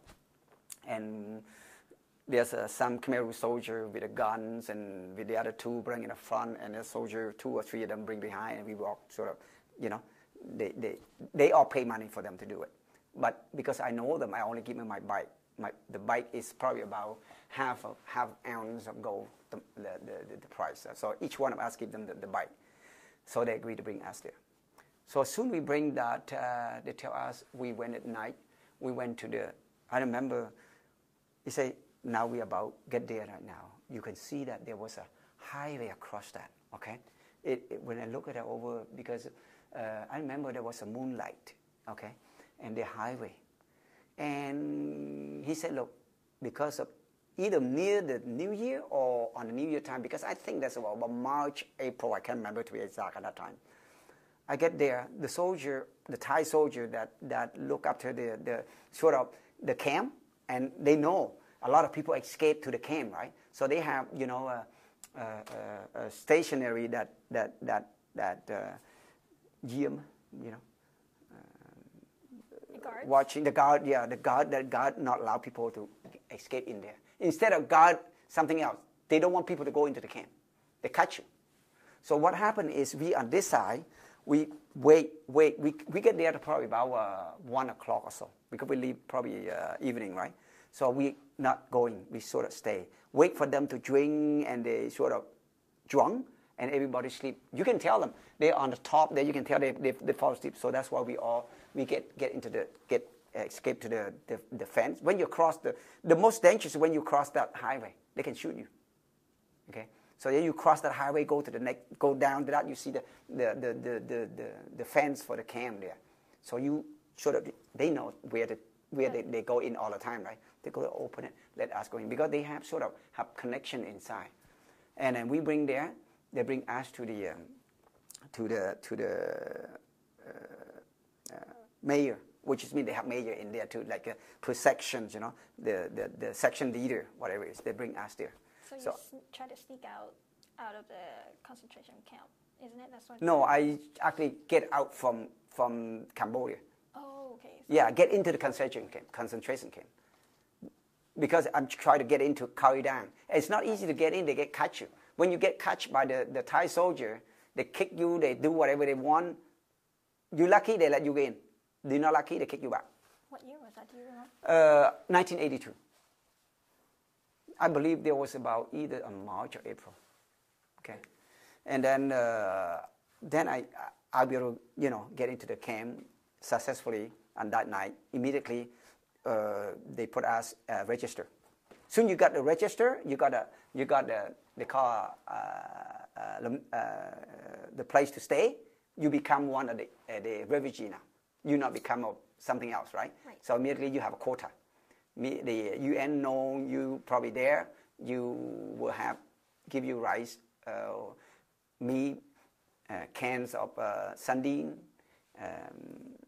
I remember it was green bean. That's what you get every week. Every week I think I got 2 cans of small sardine, 2 cans. Probably 1 pound. I don't know how much weight, but like like 1 leg of a chicken or 1 front, like a quarter, quarter chicken, and I can't remember how much rice, okay, and also green bean. I don't know why they have a lot of green beans, okay, and too many green beans people don't eat. It's a lot of green bean. So the amount that they gave it to us to eat, at that time we was like a old teenage, right? We eat a lot. We don't have money to eat anything else. Nothing. We don't have snack. We don't have anything. So we eat a lot. The food that they gave would not last us over probably 4 days. We don't even have that anymore. We run out. So what we do, we have work helping people to cut the wood, carry water, work to trade those rice from them, right? So you live there. The people that they have connection. People send money to them, so on. They live a good life better. So these food they don't eat. So end up they give me sardine, they give me green bean, they give me rice, and so on. But never have a chance to get. Or you want to buy fruit, or we want nothing. For the period of armed stay and the first camps they call Coeurs. It's sometimes I think I regret I coming to the camp at that time because. First of all, I don't have money. When I get there, there was no money. I don't have anything left. So we stay there. You hear people say, okay, well, try to send letter to overseas. Then I sent letter to my sister. My sister know right away. Immediately went to the embassy and do a sponsor to France. Okay. We went there. We registered as brothers, me and my friend. Well, luckily, his last name and my last name was the same, Lim. Okay, because of Chinese last names Lim and Tang, and there's another last name representing almost half of the population based on people talk about, right? So there's a lot of population, the last name's Lim. So him's also last name's Lim, just like me. So we register as brother because of he's smaller than me and shorter than me. He's my younger brother, okay? So I'm the older one. So we register as brothers in the book as of today. but technically he's not, and any related to the family. So we registered that. He also sent letter to his uncle in Vancouver. I sent letter to my sister to as we are all here, give her all information to do the sponsorship. Because I think she got better reference in France, and also myself back then, they're asking me to register, your date of birth, your kind of thing. They're asking me. Honest, I don't know. You don't know. You don't know what to do, right? Because so sudden, as soon as they ask you, the first thing they ask you, what's your name and what's your date of birth. We never asked that. From the day we born until the day we left, we never talk about what's your date of birth and so on. So I showed up. People keep telling me, you know what? Before you put your date of birth, okay, you put it younger. Because when you put it younger, you got a chance to go to school. And you were so thoughtless of anything else. You think, oh, how younger. So you count a day. They say, what younger would be go to school? They say, as long as you're under 18. So I said, okay, well, maybe I'm 16 would be okay, right? So I said, oh, well, 16, what would be the day, the year of born? 1964, at that time, right? What is the month? Oh, month, the number one month of the year is the best, easy to remember. We're afraid of people call you to ask and you can remember. So you put date of 21. And I couldn't remember why I put date of 25th, okay? That I don't know. I just say, day, month number 1, day 25, year 1964, because 1964, I'm 16 years old, I can go to school. But now, whenever you put that, you don't think about how long you're going to stay in a camp, right? You never know, because that time you don't, even though I'm 16, consider today 16 kid is very smart, right? Back then, 16 kid, not as smart. Not as smart in terms of think about what your future. In here, kids think about future. Over there, they don't think about future. So that's how. So we register whatever it is that make sure we're okay to go to school. So then that's how I am today. That's my date of birth and date of month of birth and year of birth. So how long did it take for you to get here? So after I stayed there for about 2 or 3 months, I received a call. Okay, I received a call from the sections from the UN side, but they come in to tell the Maison Cat told us to go to meet the French representative. They come into the corridor. I don't even go to Chimbury. They're coming in. They coming in to interview me and my friends. First thing, my friend was perm. Somehow he got connection or whatever. He get some money with him. He get his hair perm.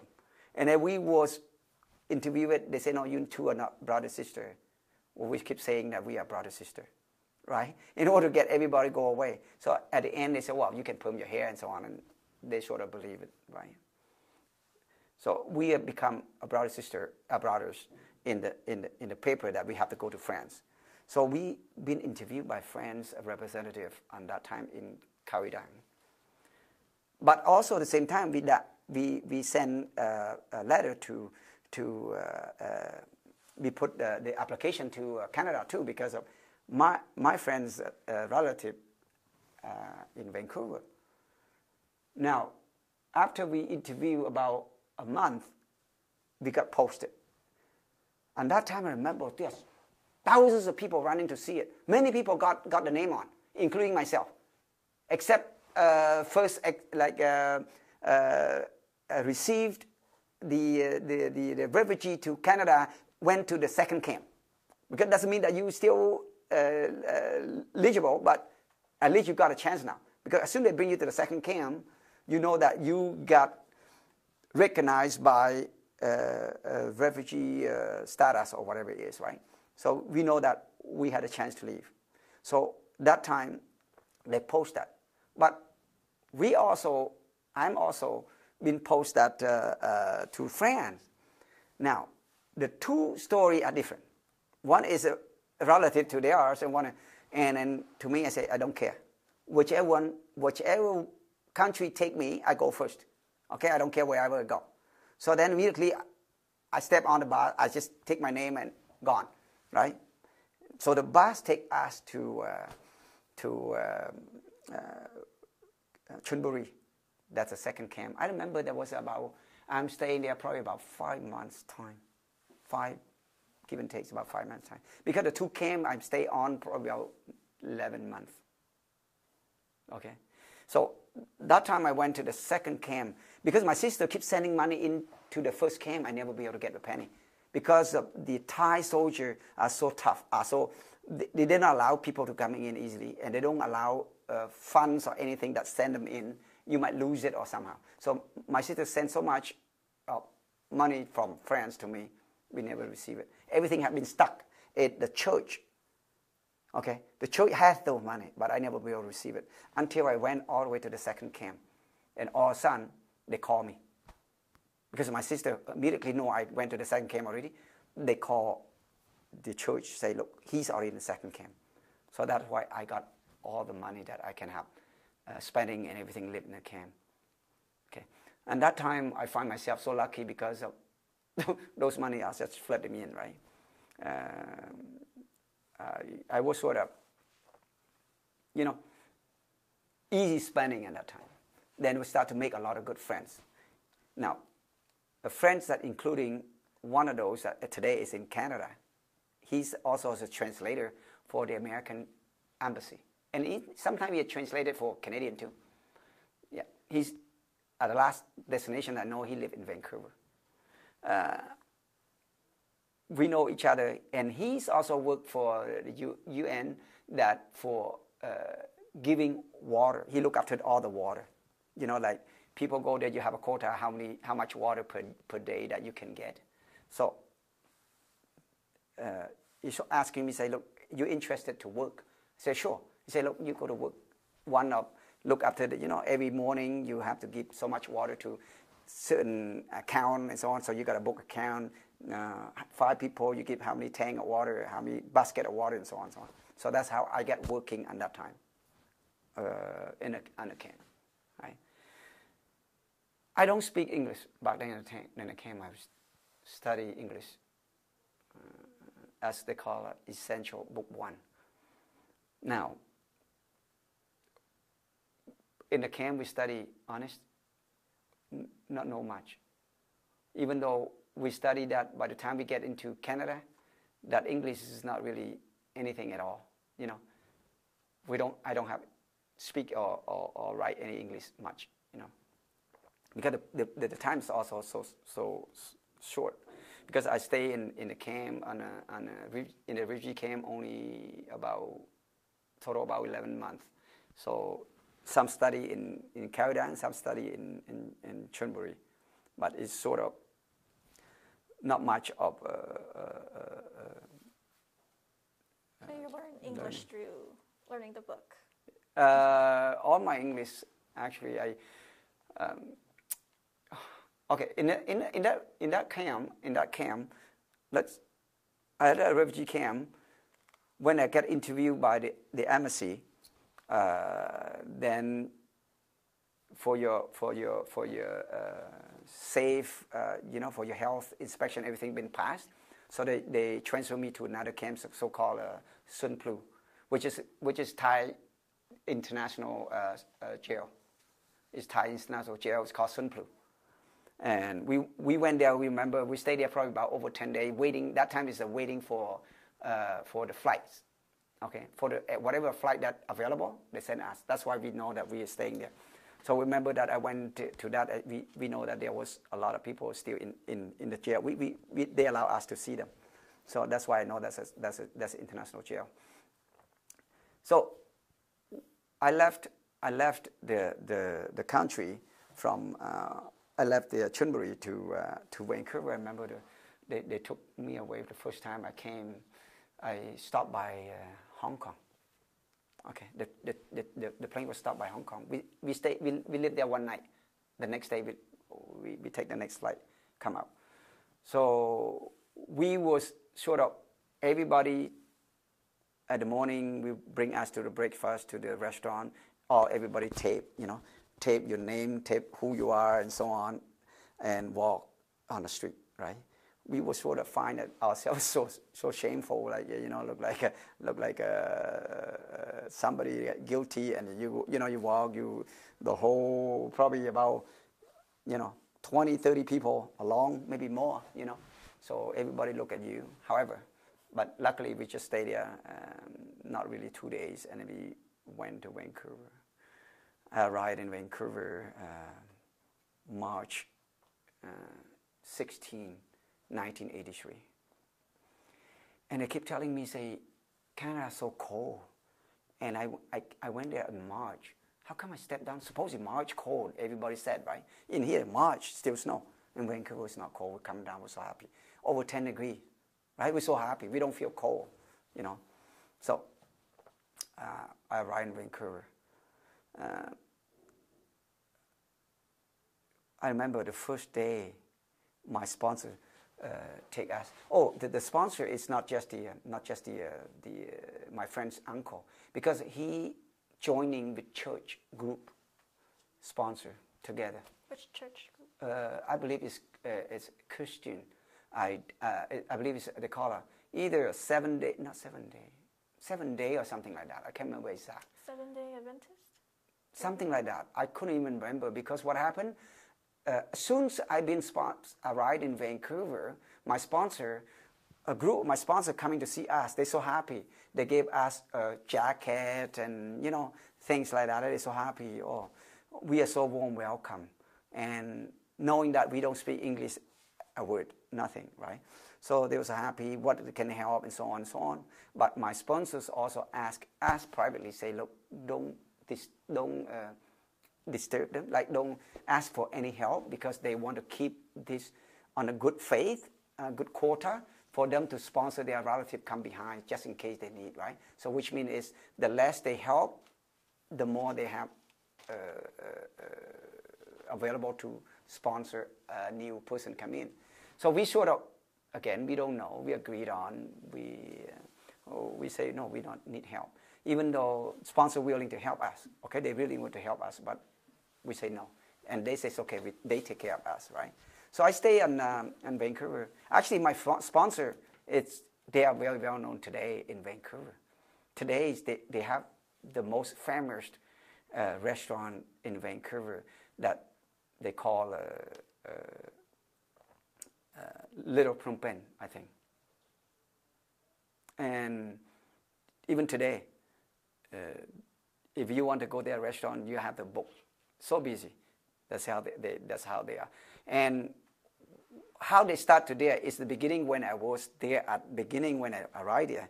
He's also, back then I remember, he's Vietnamese, Laos, and Cambodians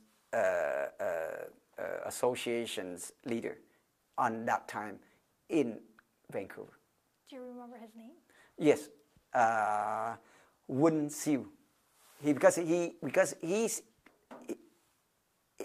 born in Cambodia. He lived in Cambodia until before the Khmer Rouge come in. He escaped to Vietnam. So end up his family never gone through Khmer Rouge at all. So he went to Vietnam. Then he lived in a camp. He left Vietnam a little bit earlier, just about a couple years earlier than us. He left probably 79, something like that. So he's just a bit earlier than us.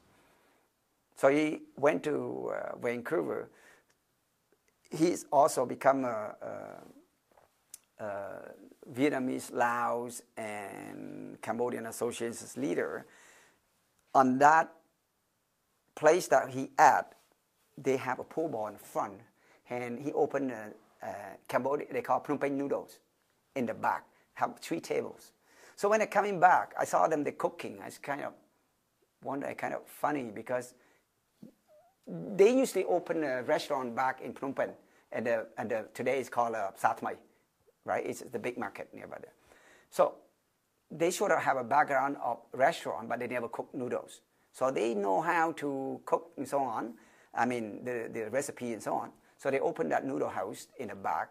without renting because of they give them sort of because of he helping the community, right? So the community's place allow him to cook only selling 2 days, Saturday and Sunday. Okay, so they cook. They are sort of a kind of local cook. You know, you have not really a cook, just a normal pot and so on. But it's so busy. When I went there, I see them. They cook so slow because they not get used to it. And I am the one that cooked noodles in Cambodia, right? I look at that. I was so. You see that? They not do it right. So I sort of helped them to rotok, right? That's a vetter. And I was also a vetter. Over there, I saw that it's only 3 tables. They seem like 3 or 4 guys that run like crazy. I said, no. Let me do the job, right? So they're happy I be able to help them and so on. And because they are all either speak Cantonese, okay, or Vietnamese, right, or Mandarin, and Chiu Chow, which means it's my mother tongue. When I went there, some other dialect I don't know because I don't speak Cantonese back then. I don't speak English. I don't speak Vietnamese back then, right? So we sort of kind of stuck that, you know. I let them take care of that guest, but the rest of that I helped them. So a couple of weeks later, I tell them, say, look, why don't you let me help you inside, you know, cooking? Say, well, you know how to cook? I say, I think yes, because that's what I doing before I come here. Right? So he said, oh, okay, yeah, you can try. Soon I helped them. I said, you just a cook, you got 2 guys, right? I said, look, you don't have to do it. These 2 guys walk out. I do it by myself. Even do it by myself, it's only 3 tables, right? I cook and I still have a lot of time to help them to cut meat and everything. It was so easy to me, right? So they were so happy I helping them every week, 2 days. And then that time I remember there was 2 or 3 weeks after that, the government helped us, bring us to what they call English as second language to study that. 5 weeks. 20 weeks. Okay. That time, again, we went there, the sponsor gave us $20 a day. After I helped them, right, they gave me $20 a day. I remember back then I was still smoking. I can't afford to buy smoke at that time. My sponsor has smoke. They keep telling me, okay, if you smoke, you can take my smoke. So I never buy smoke, but I just take my sponsor's smoke. I cannot afford it at that time, $20 a week, you know. Then I went to ESL. That time government gave us $10 a day, $50 a week. That's a government allowance. If you go to study, they give you $10 a day. If you study 5 days, that means in the class report that you study every day that you got. If you missed Monday, then they give you $70. They give you $70 a week. But if you miss Monday, you lose 20. You miss Monday and Friday, you lose 40. They only give you 30 because you attend only 3 days, right? So you have to attend all 5 days for the English as a second language. But anyway, I was studying 20 weeks back then. I'm so happy. I still have all those pictures and so on. In Vancouver, you studied in... Yeah, I studied in Vancouver. How long you live in Vancouver? I lived 1 year. Just 1 year? 1 year. The reason why I lived 1 year, I give you this. Okay, back then I remember. After I studied, when I studied, I was never think about anything, right? I keep helping my sponsors, and on the weekend, I got $20, and I got government helping $70, which is mean I have a float up, you know, buying maybe my own clothes or whatever it is, or they're giving and so on, and I can buy something that I want, for instance, that some essential need, right? I'm here up to today. I never received a penny from government that helping me on so-called refugee, which is government willing to help, but somehow we told the sponsor, say, look, you know, the sponsor tell us, say, don't do that because they want to sponsor someone else. And also, we don't know anything. So we don't get help at that time. So after my school time, slowly I spent out all the money that I have, right? I couldn't find a job. First, I don't speak English. Even after 20 weeks, my English is so poor, like unbelievable. We went to they call government help, okay? They call, at that time they call, manpower. We went to the manpower. Okay, I remember I took bus, go to Hastings, all the way up East Hastings, go to manpower. And we go to, they call bulletin board. Right? Yeah. They go to bulletin board. So we look at that board and we find a job that government help. Okay. I operate as they call a machine operator. Like they pop wheat making cereal breakfast. And I only got the job probably a month a bit. And I have to travel 3 buses from I am to that. I believe it's passed away Burnaby or something. I can't remember exactly. It's 3 buses. By the time I get to that, it took me about almost 2 hours each morning, and come back about that amount of time. And I remember that time was $4 an hour I got. I was so happy because the minimum wage was $3.45 again. So I was so happy because the job, But after 4 or 5 weeks, I get say, okay, well, you got to go home for now. We build a second machine, a pot, right, which is the cooking pot. Until then, it's done. Then you come back to work. I said, for how long? They said, at least took 3 months. I said, what? So what I'm doing 3 months? I said, oh, you can go to government help. I said, well, I think to myself, my sponsor doesn't help me. How could I get it to government? So I don't know what to do. I couldn't get a job. Even asking for a dishwasher, $3, I couldn't get it. They say, you don't speak English, you don't speak Cantonese. So I don't have a job. But we still have contact with people in Toronto. Because when we're in the refugee camp, we know each other. Some of them refugee to Toronto. And I know my wife in the refugee camp, from one camp to the other in the bus. And as today that I married her and 2 children today, we know each other. And she had to be land in Empire, Ottawa, and I'm in Vancouver. At that time, we only just have not really talk each other, but we just sort of know each other, and sort of committed myself, go after her till now today. It's just my wife. Back then, so I get out from that. I couldn't find a job. I borrowed my friend $300. I borrowed my friend $300. I took Greyhound 72 hours from Vancouver to Toronto. Because I got a friend also in Toronto telling me, say, look, you come to Toronto.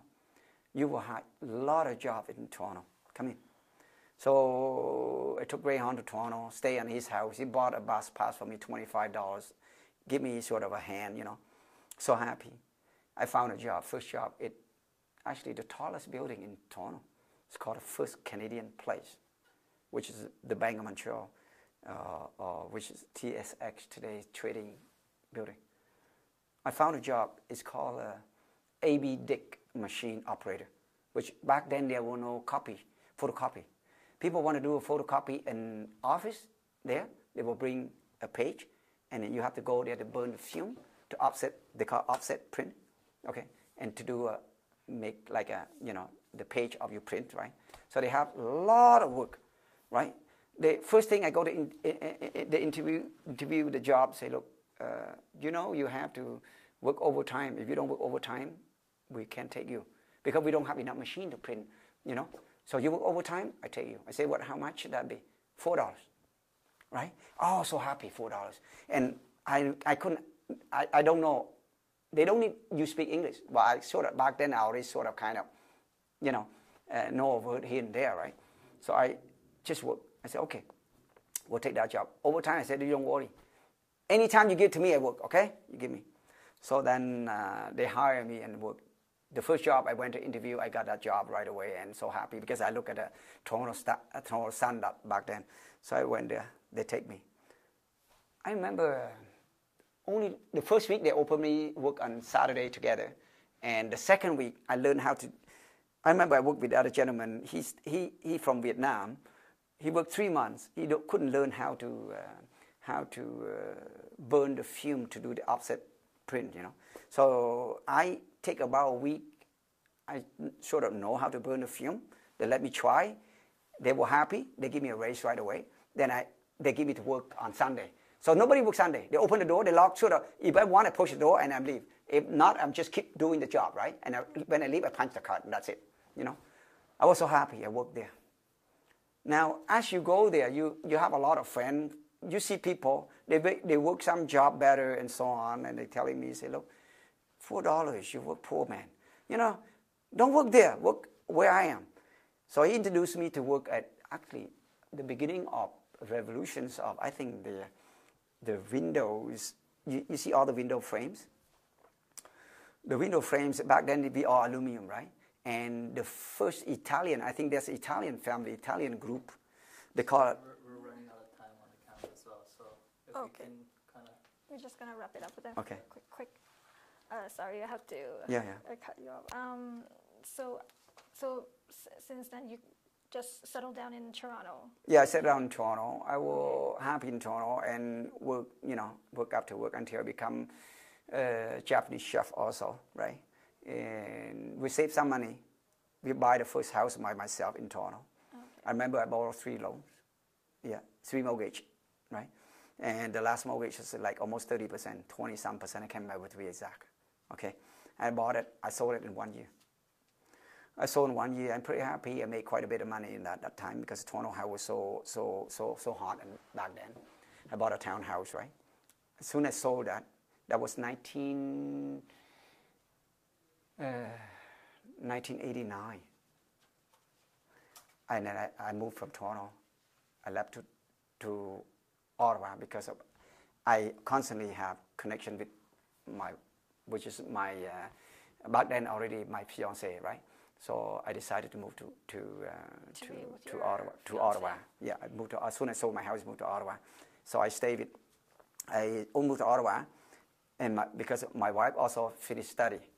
Okay, she's finished study and she go to work, and I asked her, say, if you finish your study, would you marry me, right? She says yes. So then I moved here and married her in 1990. Okay, I moved in 1990, and after I married, I remember I still work. When I first arrived, I still work. I work at a Zach diner. I remember work diner so hard. I work at a few places, but one of them Zach diner, and the other is the Marble Work, which is also nearby the market, the Marble Work. And the last I left from working is called Shogun, which is mean today is on Kali, across from the King Tire. Okay, it's a Japanese restaurant. I cook as a teppanyaki. And from that on, after I married her, and that was because before after I moved here 1 year, that's why she married me. And before that, that's what I work on a few places there. And then after I married her, I decided to buy a business. That time I buy a business because I know a friend in Toronto. He sort of joint venture, bought a convenience store called Fast Convenient in Orleans, right? And we don't know business at all. So I bought the first business. Was wrong because we virtually bankrupt. I remember I bought, I think $120,000. We don't know business, and we don't know how to check the business. Actually, they're about to go down also, and then I paid them so much the money, which is mean not even worth half of that. So anyway, and I don't know about the ratio of the rent and so on. So after I had that for about 6 months, I can't even afford to pay my own living rent. I borrowed my mother-in-law $300 a month to pay rent, which is I live in Gloucester, which is near Chinatown. I think, I can't remember, probably a few months I borrowed her. Couldn't sell my business because my friend came from Toronto, and for like 2 months he decided to leave. Back then we bought the business, we not really put name together yet. He just put the money on me. If it's not good, he take his money back. So I gave his money back. That's why I lost my float also, right? We calculated we have so much float, then I have to pay him back half of that. So then I lost my float. That's why I almost gone bankrupt. So I couldn't sell it out. I couldn't figure out why. Somehow, somewhat, back then I stay in a business. I keep look at the newspaper, reading, even though slowly study, know some, not knowing some. I doing study and the so-called correspondent back then when I was in Toronto. So that's why I learned how to read more and more and more and more. Never go in school after the 20 weeks of ESL until today, which is read documents, writing and everything, and speaking is come by very much everything self-study, not school at all. Then I read a lot newspaper, particularly in an economic and some sort of politics kind of thing. So you learn a lot about how the commerce, the relative of, in terms of commerce, trade, and so on, right? That's how I know about business. But we work hard.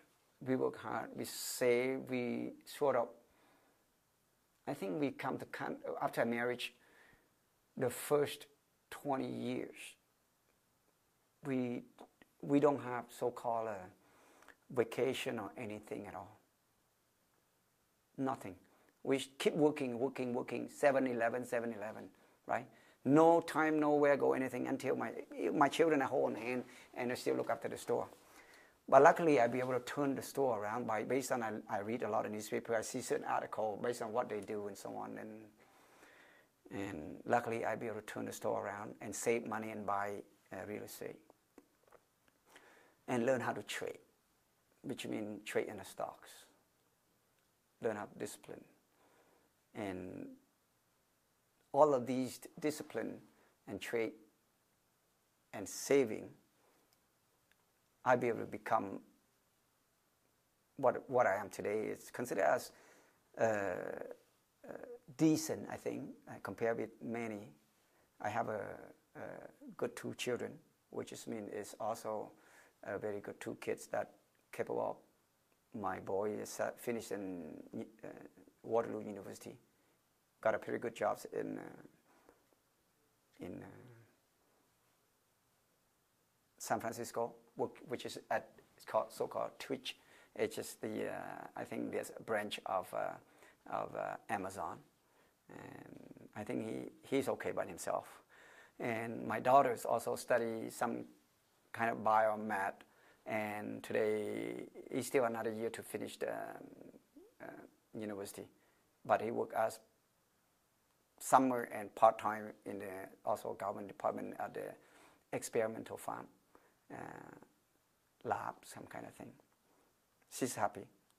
And myself, after all, I be able to transform from convenience store, slowly bought a rundown Dairy Queen business, which is the couple over 65 already, don't know what to do. A Dairy Queen, it's no value, just to have the name. And I try to get into the Dairy Queen. So we have 2 minutes left, so if we can wrap up within 2 minutes, okay. would be good. Yeah, so I'm trying to, get it to the business, the front door, but I couldn't because of too expensive in terms of fees in myself. So luckily, I'll be able to get in from the so-called back door, which is I buy from the rundown business, and taking over, and I'll be able to apply for the government help of the so-called small business loan, and to build a business to move it out from where the location is. And a couple of years later, the same thing. There's another Dairy Queen rundown. I'll be able to take over that Dairy Queen also by borrowing money, whatever it is, to make it work, which is the 2 of them I'm still operate up to today. However, during that time, on and off, I'm still maintaining, I have a second job, or second business, working as a janitorial, which I learned it from when I was in Toronto. I worked on one of the part-time job, which bring me up to today. When I come to Ottawa here, I keep doing this with friends and so on, and I'll be able to, build this business, which is as currently I still have that. I remember one time I couldn't even find a job for $3 an hour. I myself in here, and the high point at one time, I have a combined of 3 companies. I have probably 60, 70 employees. I don't know what consider I'm doing, but I'm proud of myself, which is. However, this is all I have to thank to, today the government Canadian government that helped to bring the refugee people coming to Canada. I have to thank. This is considered as my second time I'm born. This is my birthplace, considered as. Without that, I wouldn't have today, right? I would say this, Canadian government should give many people a chance, which is on the third world that still may not have a chance, should open heart. Of course, it must be, some people may not do as what I done, but I believe if you do it right, it's still a better way to bring them in and educate them. Yeah. I just want to say, to whoever ever see this message or see this interview, thinking there's a lot in the world need help. Because I never know if today I am today, but I believe there's a lot out there that people they may not think they would have today. So I should give them a chance. That's what I might wish. And again, I have to thank to the Canadian government.